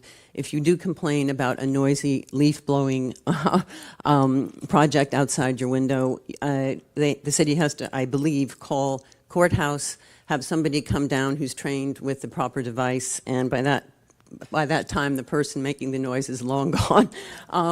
But this, to enjoy your home, a lot of us are only here in the summer, and it's very important that we can enjoy our homes. And all this noise constantly is very, very intrusive. Last but not least, I would like to also ask the city with respect to their surplus on their budget, if they couldn't consider doing a study on how to keep more year-round residents in Cape May, because the year-round resident population has been going down for years. And you can kind of witness how West Cape May is going straight up, and the viability of young people being able to afford to live in the city of Cape May has gone straight down. And I think that is a very important issue for the lifeblood of the city. So thank you. Thank you very much. On the issue, I know the Beach Safety Committee has been looking at, and I think is ready to almost hire a coastal engineer. If you want to speak on that, I can speak briefly. Yeah, I can speak briefly on that. As far as the beach replenishment, we have engaged in talks now with Paul coming on as city engineer. We also have Mark de Blasio, who volunteers on the Beach Safety Committee. We put out an RFQ. We received quite a few bids back. We've interviewed engineers, and we're hoping at the next council, or 2 council meetings from now, to look at hiring an engineer. We don't have the expertise in the city to do that. That's why we had to go through this process, and it's been a long process. So that is in the works at this point, and council is going to look at that and consider that in another couple of weeks. We did also rehire Stockton Coastal Research to continue their research, which had ended, and they've given presentations to council before as well. On the leaf blowers, my wife's smiling at me right now because we have a very loud leaf blower right next to our house as well. But I think it's a technology issue that maybe will be solved in the next few years. I couldn't tell you, but I know the Environmental Commission had some opinions on that. Perhaps would be solved in the near future. I won't even look over at Mr. Yeager about that yet. But any other questions? Please. Oh. Hi, Roz. First, I want to thank you so much for having this meeting. I appreciate it. Thank you, Roz. A couple questions. The first one. Excuse me, ma'am. Could you state your name and I'm address sorry. for me? Roz Johnson, 826 Lafayette Street. The first one is on the agenda. You had under long-term projects the desalinization plant and Lafayette Street Park. Could you address those? Well, the desal plant, we've had probably 3 or 4 updates on, but the fact is it's still at like 60% design. The one thing I will say is we have we received grants for the initial study. The initial study was done, clearly stated that we need a new desalinization plant. Then we received a $600,000 grant to pay for the engineering, which is what they're currently do. It's basically on the same time frame that you would expect, which is much slower than any of us would ever want to occur, but it is what it is. So we will be giving certainly full scale, nothing but desalinization plant meetings in the future, and I do hope that a lot of people attend that because we're looking at a $30 million project, hopefully less, but hey, we're going with what the experts say it may cost. So at this point right now, we are really looking at securing funding. We've been working with the iBank, we've been working with the DEP, with the USDA, FEMA, and actually the DOD, because the Coast Guard base uses 20% of our water. And so we feel that the Coast Guard base, they want clean water as well. They use 20% of our water. They should pay for 20% of the cost of the facility. So I'm not trying to, I can't answer the desal plant in 5 minutes, but just know this. Is going to be a long conversation moving forward with multiple meetings specifically on the desal plant. Okay, and just a quick update on the Lafayette Street Park. Lafayette Street Park is probably, I would say the one that we most feel sorry about, frankly, because, we've seen generations of children now that have grown out of the playground. And I'm seeing my own kids when I first got on council were a lot younger than they are today. But the fact is, right now, we're hopefully seeing the end, and I think that actually may be the case. But this has been over 10 years, and it's included, I'll go with the simple ones first. The Historic Preservation Commission, which loves the project, and we thank them. The county in regards to a deed notice.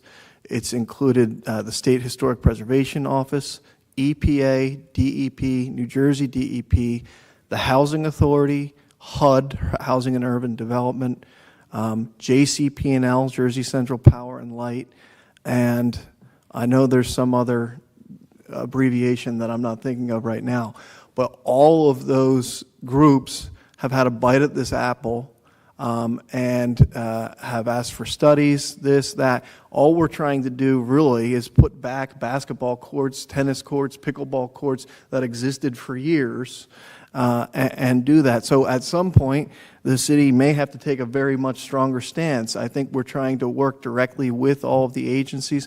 And where it stands right now today is we are waiting for an agreement between the Cape May Housing Authority that is separate from the city of Cape May, the Cape May Housing Authority, and Jersey Central Power and Light, the owners of the property. Most people don't even realize we don't own a lot of the property. Jersey Central Power and Light does. We have agreements where they would hand it over for $1. We take over no responsibility for the cleanup or anything like that in perpetuity. But right now, we are waiting for that approval, that agreement to be approved by HUD. And that has taken several months to go through. We just recently spoke with actually the senator's office, Senator Booker, who is tied in with the HUD, and they are saying that by the end of the year, we should have that approved. But that's the only real update I can give you. Okay, so there really isn't a timeline for that. No, but I will say this. Our grants that we have received are in place and are there. They exist. So as soon as we have the permits in place from the DEP, we're going to put a shovel on the ground the next day. Okay, great. After bidding, but yes. My last question really has three parts. It has to do with city improvement and beautification projects. The first part is, what procedures do you follow when determining a city improvement or beautification project is going to be considered? So in other words, if I come to you with an idea how to improve the city's beautification, improvement, whatever, what's the procedure that you follow? Well, it's a little open-ended, but I think certainly any, let me say this, any cost to the city at a certain level has to be approved by city council, so it would have to come before city council. When it comes to beautification, frankly, even for gardening and things like that, I mean, we've been working with the Environmental Commission, with the Cape May Garden Club, trying to bring in, a variety of opinions on something like that. Okay, so there's not a definite, first we do this, then we do this, then we do that. I was going to say the same thing. A grant could drive it. So sometimes we get information that the city manager shares or the city engineer on different grant opportunities. So Okay. we could take a look at that grant and then have a conversation and say, this might be applicable for an open space project or a park project or something Right. along those lines. So I being the newest to council, I think, and having sat through some of these discussions, I think that sometimes it can be, let's look at this grant. This might be something that has an opportunity for us in a way that we may not have thought of before. And other times it might be something that comes as a result of looking at just the physical aesthetics of an area or a particular building or something that says, we really need to pursue upgrades to this. We need to make sure that we're, improving this, and then looking at money options, whether it's grant or, other types of options that might be available to us. So I think it can come from both sides, honestly. Okay. All right. I guess I probably need to be a little bit more specific. I'm talking about the arches, and how were they first brought to council, and then how did council proceed as to whether that was going to happen or not? Roz, I know we've talked about this at several meetings, but we had at least 3 presentations to City Council here, of course, advertised in the paper. I put it on Facebook multiple times. HPC review, so another public participation. I don't know how many times I've been interviewed on that for different newspapers, et cetera, et cetera. So that kind of showed the process, 3 public presentations. I know they had the Fund for Cape May had multiple well-publicized, because they brought in a lot of money, fundraisers and things like that. So I guess that kind of shows you a little bit the bidding process, the hiring of actually the HPC chairman of West Cape May to do the job. So I think that answers it, I hope. But with a project like this, for example, there is something on the dockets about expanding more arches, et cetera. How is this going to be decided on? We just had a city council meeting about that about a month or 2 months ago now. You had a presentation. I was there. At city council, right? Yeah. Okay. And at that, we made no decision and made that clear that we weren't making a decision. And no decision will be made until another presentation's made and it's made here at this table. So the decision is made amongst you, correct? Among city council, yes. Okay. And then, so at what point do the residents find out about whether it's going to go through or not? And also, how would you like the residents to communicate with you as to how they feel, not necessarily specifically about the arches, but how do you want us to tell you how we feel about things? I know in the past I've asked this question and you said, well, we can email you. Is that the only way that citizens can tell you how they feel about things? And are you affected by social media, Facebook, et cetera? Of course. Town hall meetings are a good place. Public comment sessions every 2 weeks at our council meetings, which we hear from many people often at those meetings. My door is always open in City Hall. Email, you have my cell phone number. Most of the people in the audience do. I won't say it right now, but I will give you my email. zmoloch@capemaycity.com, as well as everyone's email up here as well, is all accessible on the website. And in all seriousness, we want to hear from you. None of us, I can speak for everyone up here. Everyone is up here for the right reason. I promise you that. I see it on a daily basis. These people love the city of Cape May, and they want to do what's right, and they want to hear from the community, 100%. I don't think anybody up here has an agenda that they want to push something down, and then move out of town or something. We love Cape May, and we want to do our best. So please, anytime, come see me, email me, call me, or flag me down at, I won't say Wawa, what's a local coffee, out there or on the beachfront, Bowie, coffee time, And Magic Brain. Roz, excuse me, Mayor. Please. But also, the mayor also stated that on the Fridays before our council meetings, the entire packet's up there. Right. So that's another way of being informed as far as what's coming up on our agenda. Right. So actually, I do encourage people to, on Fridays, look at the agenda that's being put out there. And if there is something that you're interested, please attend the meetings, because as they said, they are open to your comment. But if we don't comment upon things, they have no way of knowing. So thank you. Thank you, Roz. Definitely attending city council meetings are really important. So Thank you. Thanks.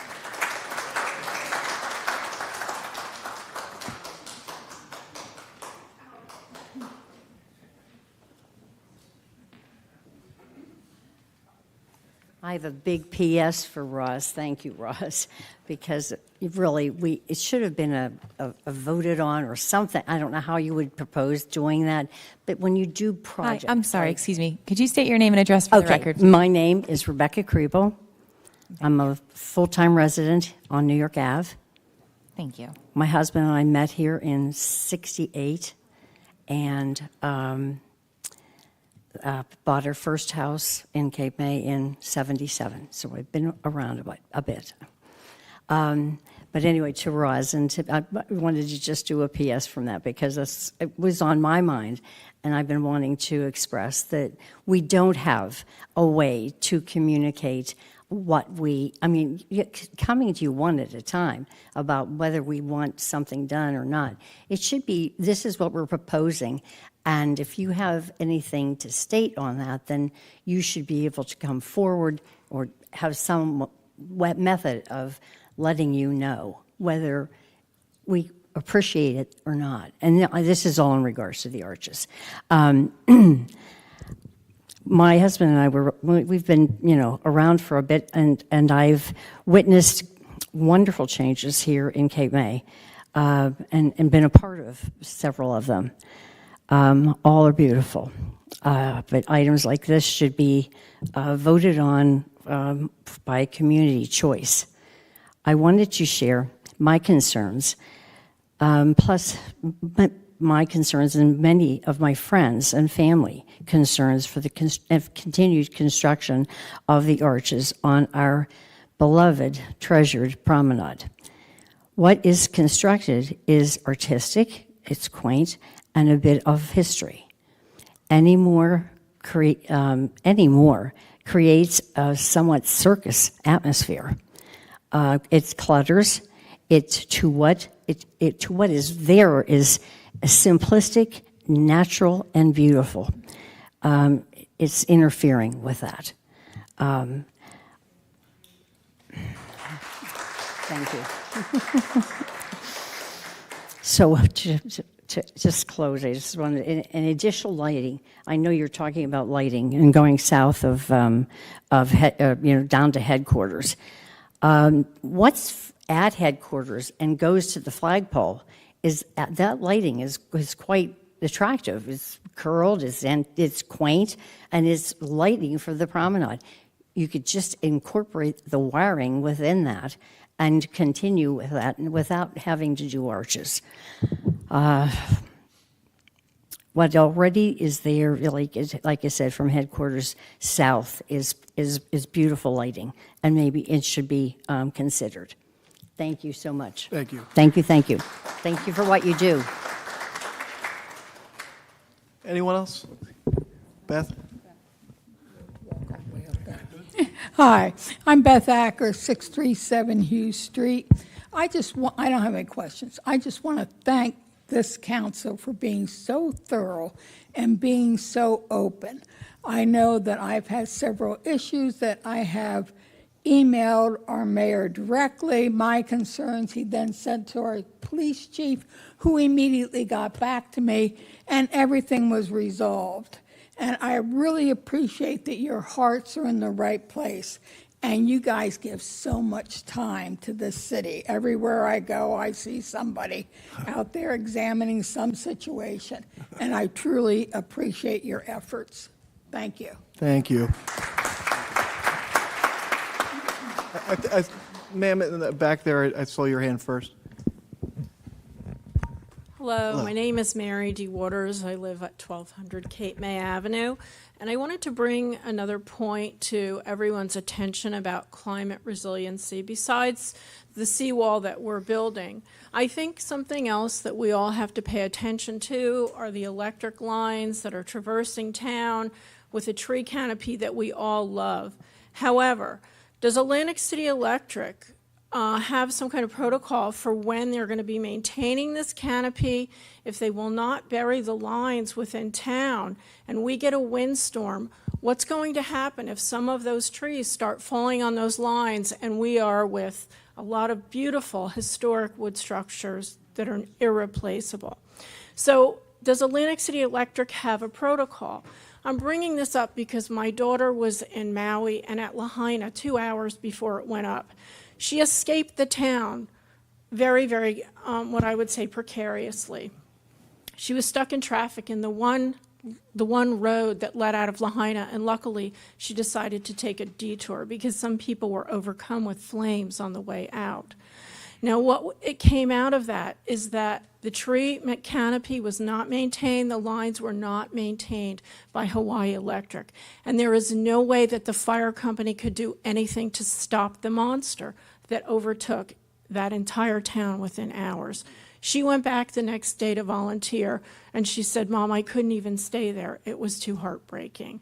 So please pay attention to this. It's really important. Climate resiliency is not only the ocean, it's also maintaining the infrastructure. And do they have protocols for cutting the power when we have certain wind speeds? Is all of this checked out? Thank you. Thank you. That's a great question. I know, and to be honest with you, this is a little bit of the responsibility of the homeowner to call Atlantic City Electric. You can report that and say, these trees are on top of my lines out front, and it is their responsibility to maintain that. They will probably try to tell you that it's your responsibility. And in some cases, that may be true. I just don't know the circumstances, but you can call Atlantic City Electric and let them know you're concerned about a tree that's overgrowing a line or whatever. And just on that topic, we didn't really touch it much, but look, as somewhat beautiful, somewhat whatnot, the substation that has been completed, I agree with a lot of the complaints that came out of that. I do also agree that they attempted as best as they could to hide a lot of the electrical equipment, et cetera.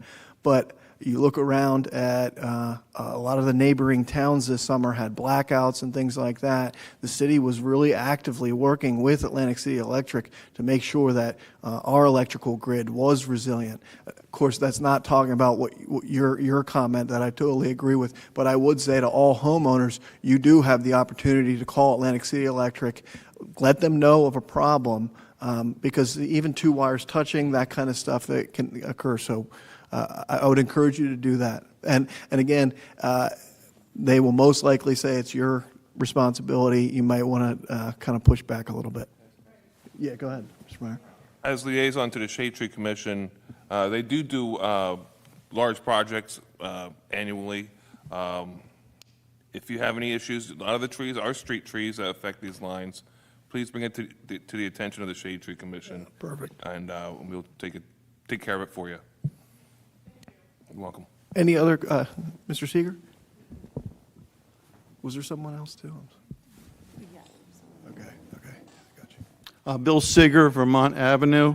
These are kind of what I would call two sleeping issues, or maybe I'm just not aware of what's going on with them.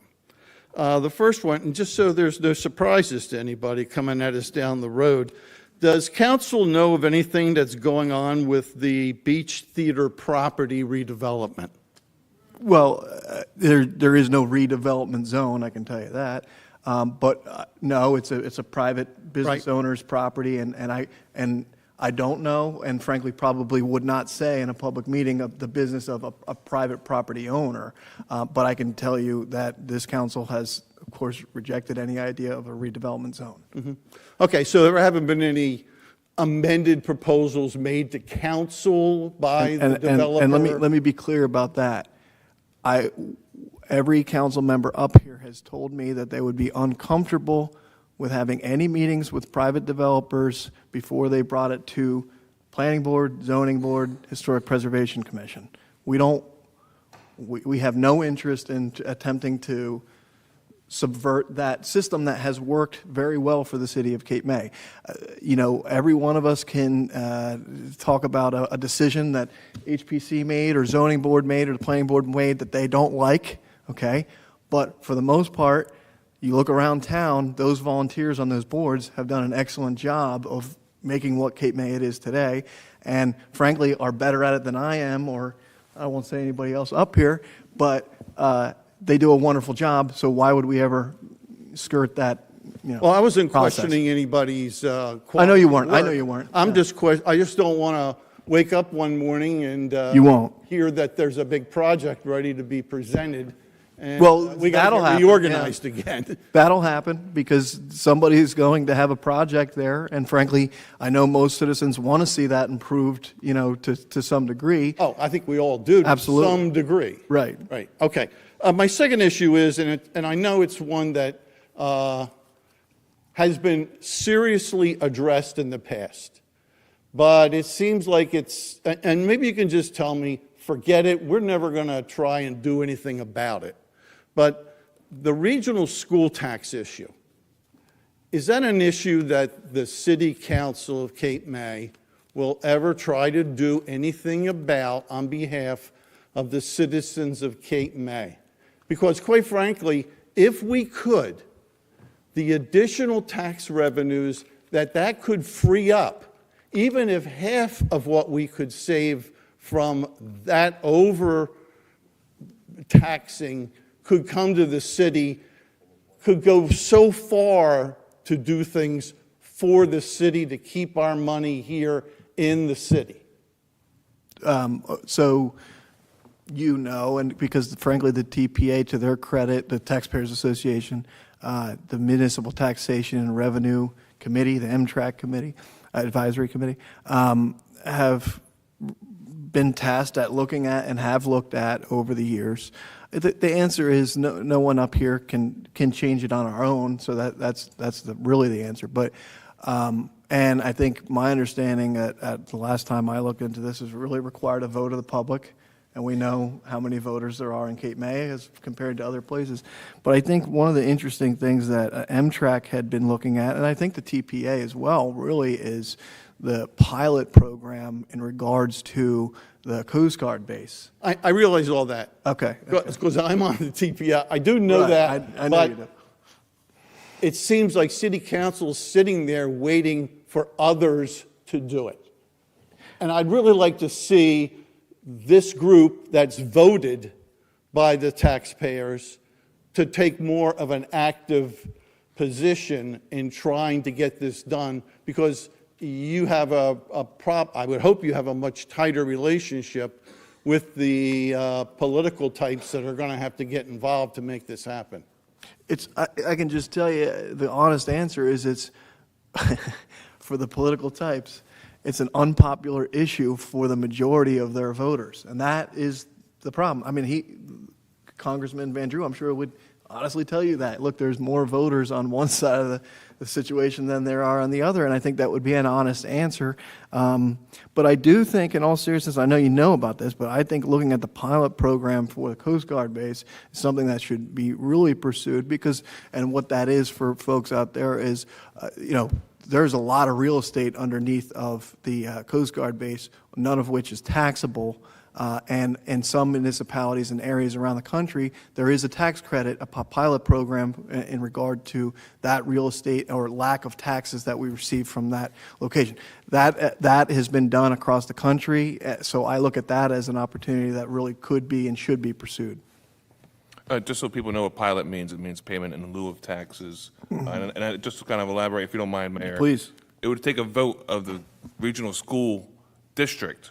So we have the voters of Cape May versus voters of Lower Township. There's more Lower Township voters, so they will never vote to raise their taxes. It's also a state formula situation. And I would like to just comment because, before my time, Jack Wichterman was working on this very hard. And I think I've seen every 4 years, the council has taken an attempt at this. And about 4 years ago, I would say, we hired Vito Gagliardi, who was worked for the State Board of Education, and unfortunately it was not successful. And we spent upwards of hundreds of thousands of dollars, at least $100,000 on that process, and it didn't get us anywhere. So if that's something that we got to try to pursue again, encourage the state to change the formula, for us. I mean, it's an uphill battle, but I don't mind taking another swing at it. Yeah. Anyone else? Thank you. I see a hand over here a couple times now. And I'll got you next. Joy Wadley on Washington Street, and I'm just referring back to your agenda. You have under street program, Washington Street. What are the plans for Washington Street? Repaving. Oh. Yeah. And now that'll be done in coordination with, of course, Lafayette Street, right? So we don't have both streets closed. But that will be repaved from the beginning of the mall to the end of Washington Street to Texas Avenue there. Again, normally I'd give you a date because it would be a date, but we are looking for some flexibility in regard to the Lafayette Street project. So hopefully it'd be something that could be done in the spring. We won't do it if it gets too close to the summertime. Yeah. Yeah, you're welcome. Paul, this is a follow-up to that, please. Cheryl Ghoulish, 1125 Washington Street. I want to know if there's any possible way to alleviate the flooding problem at the corner of Washington and Schellinger every time we have a heavy rain. It pools there dramatically, and then you end up with a dangerous situation of having to go out in the street to get around that corner. You were talking about around Riggins right there? No. Washington and what? I'm sorry. Schellinger Okay. Sellinger, I'm not sure how, right across from the Physic Estate. Okay. I actually think that was looked at, and I believe that this fall they did pressure washing of the drain of the storm drain. Well, that didn't do It doesn't help. Okay. Okay. Well, let me. I know Paul. Paul. It was also draining to a county drainage that was not working properly with their stormwater pump. But if you're saying it hasn't worked in the last month or two, It hasn't worked, period. the month or two, the last. Every time we have a heavy rain, it ponds right there. And then you walk down Washington Street, you have to walk out into the street to get around it. We'll take a look at it with Public Works again and take a look Okay. at the next rain. And the engineer will follow up with you. Thank you. Sir.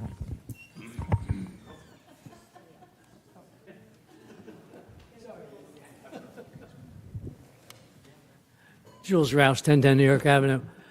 With the two big projects coming before us with the desal plant and the seawall project, both of those are going to be, I guess, somewhere, if you add them together, somewhere in the neighborhood of $100 million.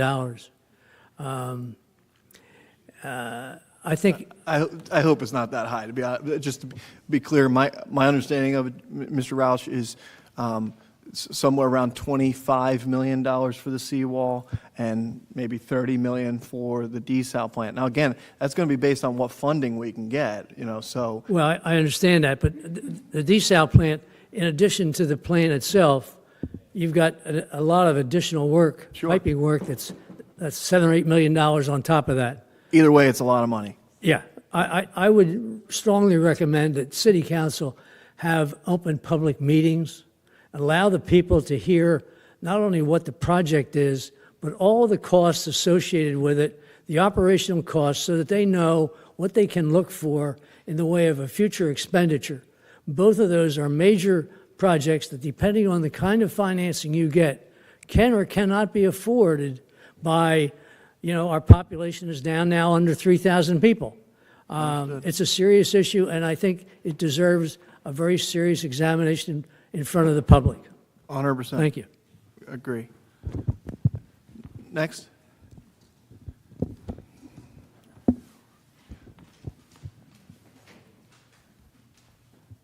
Hello, I'm Ed Shen from 911 Beach Avenue. And I want to start, I think you're doing a wonderful job, and I think that your hearts are certainly in the right place, as you've said. Previously, a few people have mentioned about the arches, and I hate to bring this up because every aspect of what you do, whether it's fixing Kiwanis Park, Rotary Park, wherever it is, you're running into situations where neighbors may object, may have concerns about changes, and you have those hurdles to get past. My fear with this, though, is with it being on the beach. Cape May exists here because of the promenade, because of the beach, because of the night sky. We go out to Cape May Point for the dark skies because it's just so wonderful. And we fear if we're adding illumination in front of residential homes, what you've done so far is fine. You're in a commercial district. But I think you really have to try to get a voice from everyone on this. It's not just Kiwanis Park where 10 neighbors are being affected. Everyone who comes to this city comes here for the beach, comes here for the promenade. So please keep that in mind. Thank you. I'd just say that in regards to the residencies, I think at our last council meeting, I hope we made it very, not last council meeting, last meeting where arches were presented by Fund for Cape May. I think council made it pretty clear we had no interest in moving it further toward where the residents were. And I just want to, I think I can say that again today with probably unanimous agreement, just to be clear. Well, that's Yeah. wonderful to hear. Yeah. Thank you. Thank you. Anyone else would like to come to the microphone? And there's a little bit of a line, but we'll get your question.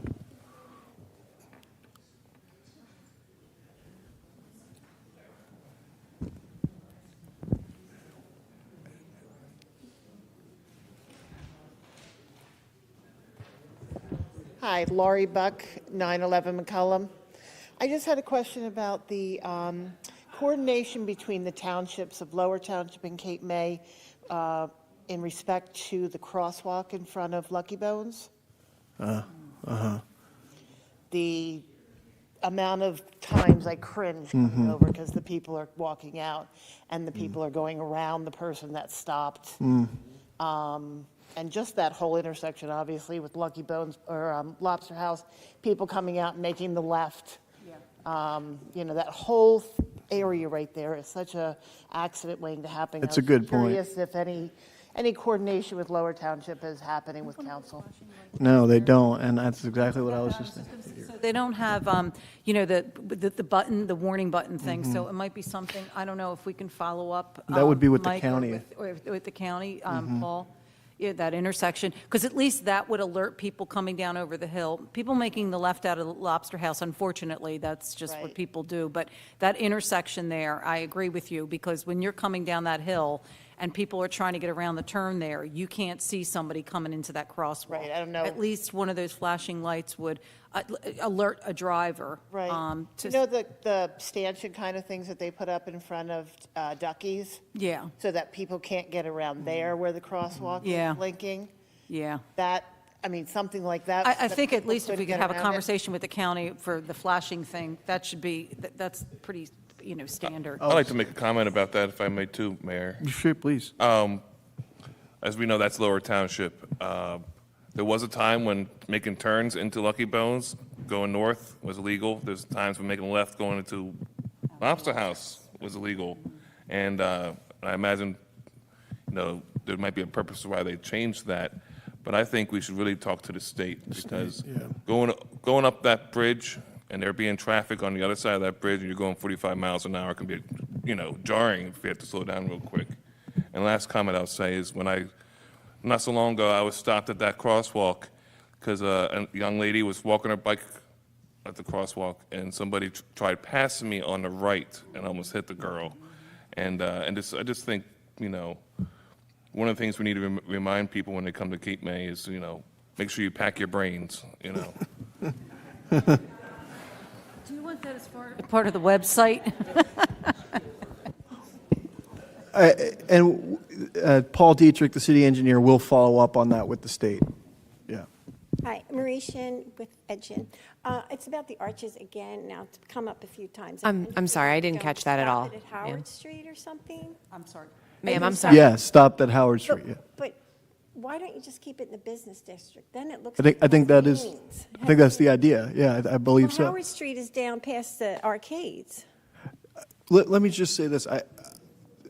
We're going to have a full presentation, and that Okay. full presentation will go over everything in detail, in public, well advertised, you know, and any decision will be made in public, and, yeah. Who makes it, okay, because someone said to me that they were at the, you know, they heard the presentation last time, and they said, but I voted for it. And I thought, well, who voted you in to vote for that?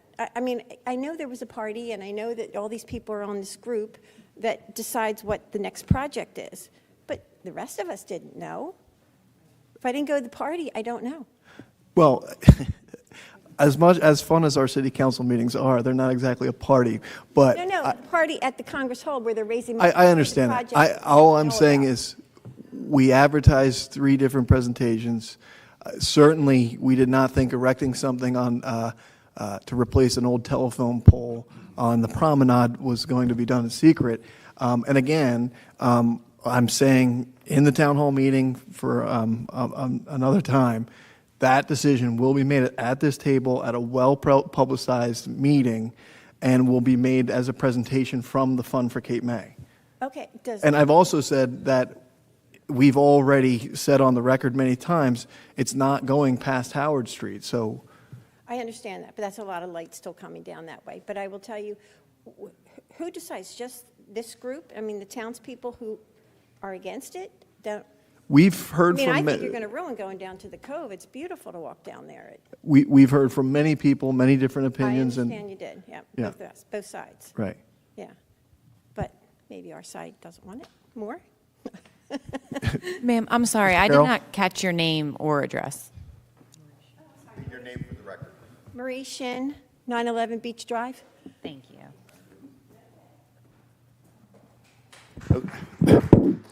Okay, you all can get your guns out. I'm the vice chairman of the Fund for Cape May. And I'd like to explain a few things about how the Fund for Cape May works. First off, it's the people that are putting all the money into these projects that sort of That's get Tom the Carroll. first say in what we want to do. Tom, can you say your name and address? Tom Carroll. Thank you. 625 Hughes Street. As soon as we started feeling how much money we'd have to raise, what the cost, then we go to the city and say, you have a project that needs doing. Why don't you let us finance the improvements that would be far more expensive than the taxpayers are usually willing to pay? Now, we've done that with raising almost $750,000 for Rotary Park. I think everybody's pretty darn pleased with that. We turned to the Soldiers and Sailors Park, which was desperately needing help, and raised many more thousands of dollars to do that. We have been raising money for possibly more arches, but believe me, we are listening. And you haven't seen us come back since that presentation to say we're pushing for more arches. The same time we raised money for that, we raised money to give $40,000 to the Cape May Cares for playground equipment for the school. We've also raised money for 80 new hoop bicycles to replace the bicycle racks, and they're at Public Works and they're getting ready to go in. I tell you, I am incredibly proud of what the Fund of Cape May does, and I'm listening very, very carefully. And frankly, I kind of doubt we will even try to take maybe one more section in the commercial district because there is a lot of unwillingness here, and we're listening. Our ears are not closed. I know council ears are not closed on this. And we might come up with a whole nother different project that everybody will have 100% love for. That's what we're aiming at. We're not trying to make enemies in Cape May. We're just trying to Cape May, keeping on the beautification track, then I think we've done a good job. So, thank you. Thank you. And just quickly on Tom Carroll, I'm going to say this because he's been such an asset to the city for so many years through the Historic Preservation Commission. Basically started the B&B industry in the city of Cape May, which many people copied, thank God. My parents were one of them. You have the Carroll Gallery at MAC, president of MAC, has dedicated basically your entire life to the city of Cape May. And I just, from a historic preservation standpoint, thank you. No.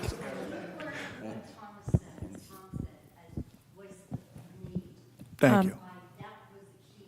Ma'am, I'm sorry, we need. Thank you. Anyone else? No, I'm not. I'm going to withhold this gentleman. Ma'am, one more.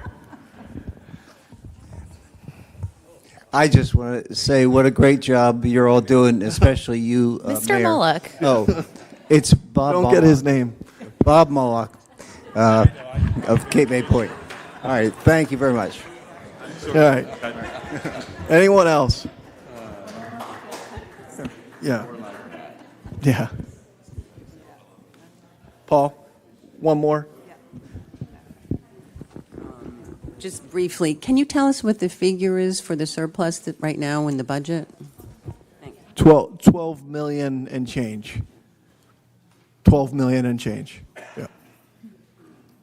Anyone else? President of the TPA, we can't get out without hearing from you.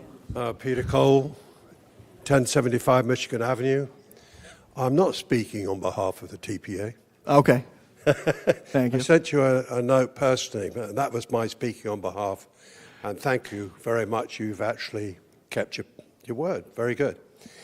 I just want to say that, and I'll probably put my foot in it, but regarding the arches, the process of putting those arches up was messed up from the beginning. There was never a budget for them. Although you say you made presentations, there were sort of presentations made at council meetings, and we ended up, thanks to the generosity of Fund for Cape May, the wonderful work and wonderful monies that they raised for the city, we ended up with the 6 arches. They just came one day, and we can all make our decision whether or not we like them. You know, they're pretty, and they have done something for some of the people who have businesses right behind them. But my reason being here is to say you have a process to follow. You have to put up how much it's going to cost, what they're going to cost. We didn't know what they were going to cost until, in fact, the Fund of Cape May came on and raised money privately. That's basically all I have to say. So I hope I haven't messed it up, but I felt that the process was not followed properly. Thank you. Okay. Anyone else? A comment, if I may. Sure. Can we'll close public? A motion to close public comment? I'll make that motion. Thank you. I'll second. Okay. I just want to make a comment real quick. This design standards book over here, like the mayor said, is a coffee table book. It's available on Amazon. It's not that expensive. I think you're going to really enjoy looking at this and learning more about Cape May. And then once you do that, you're going to start seeing things you never noticed before. And I think that's really cool, the cool part of it. Thank you. And up here on the table, all of our projects, much like the arches, are available for your view before they happen. So please come on, take a look. They're up. It's up here. You can look at any of the plans. And yeah, so I'll go through as you're leaving. We have the seawall here. This is Kiwanis Club Park along with the bathroom. This is the parking lot. Phase 2 beautification is coming up, by the way, on the Welcome Center, including a new Welcome Center sign.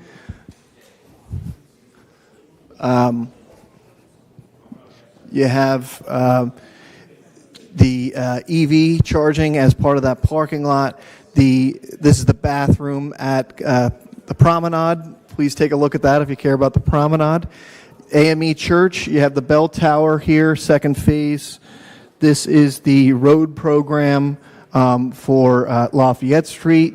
I believe that's Lafayette Street. Is this Washington? Okay, this is the city project, Franklin Street and Washington Street.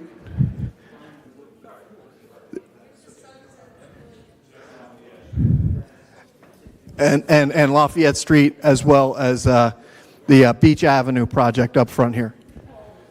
Thank you very much. Enjoy your evening, everyone. We appreciate it. And again, please reach out to any of us at any point. We're happy to help. Thank you. Council, we have a motion to adjourn, okay? By Shane Meyer.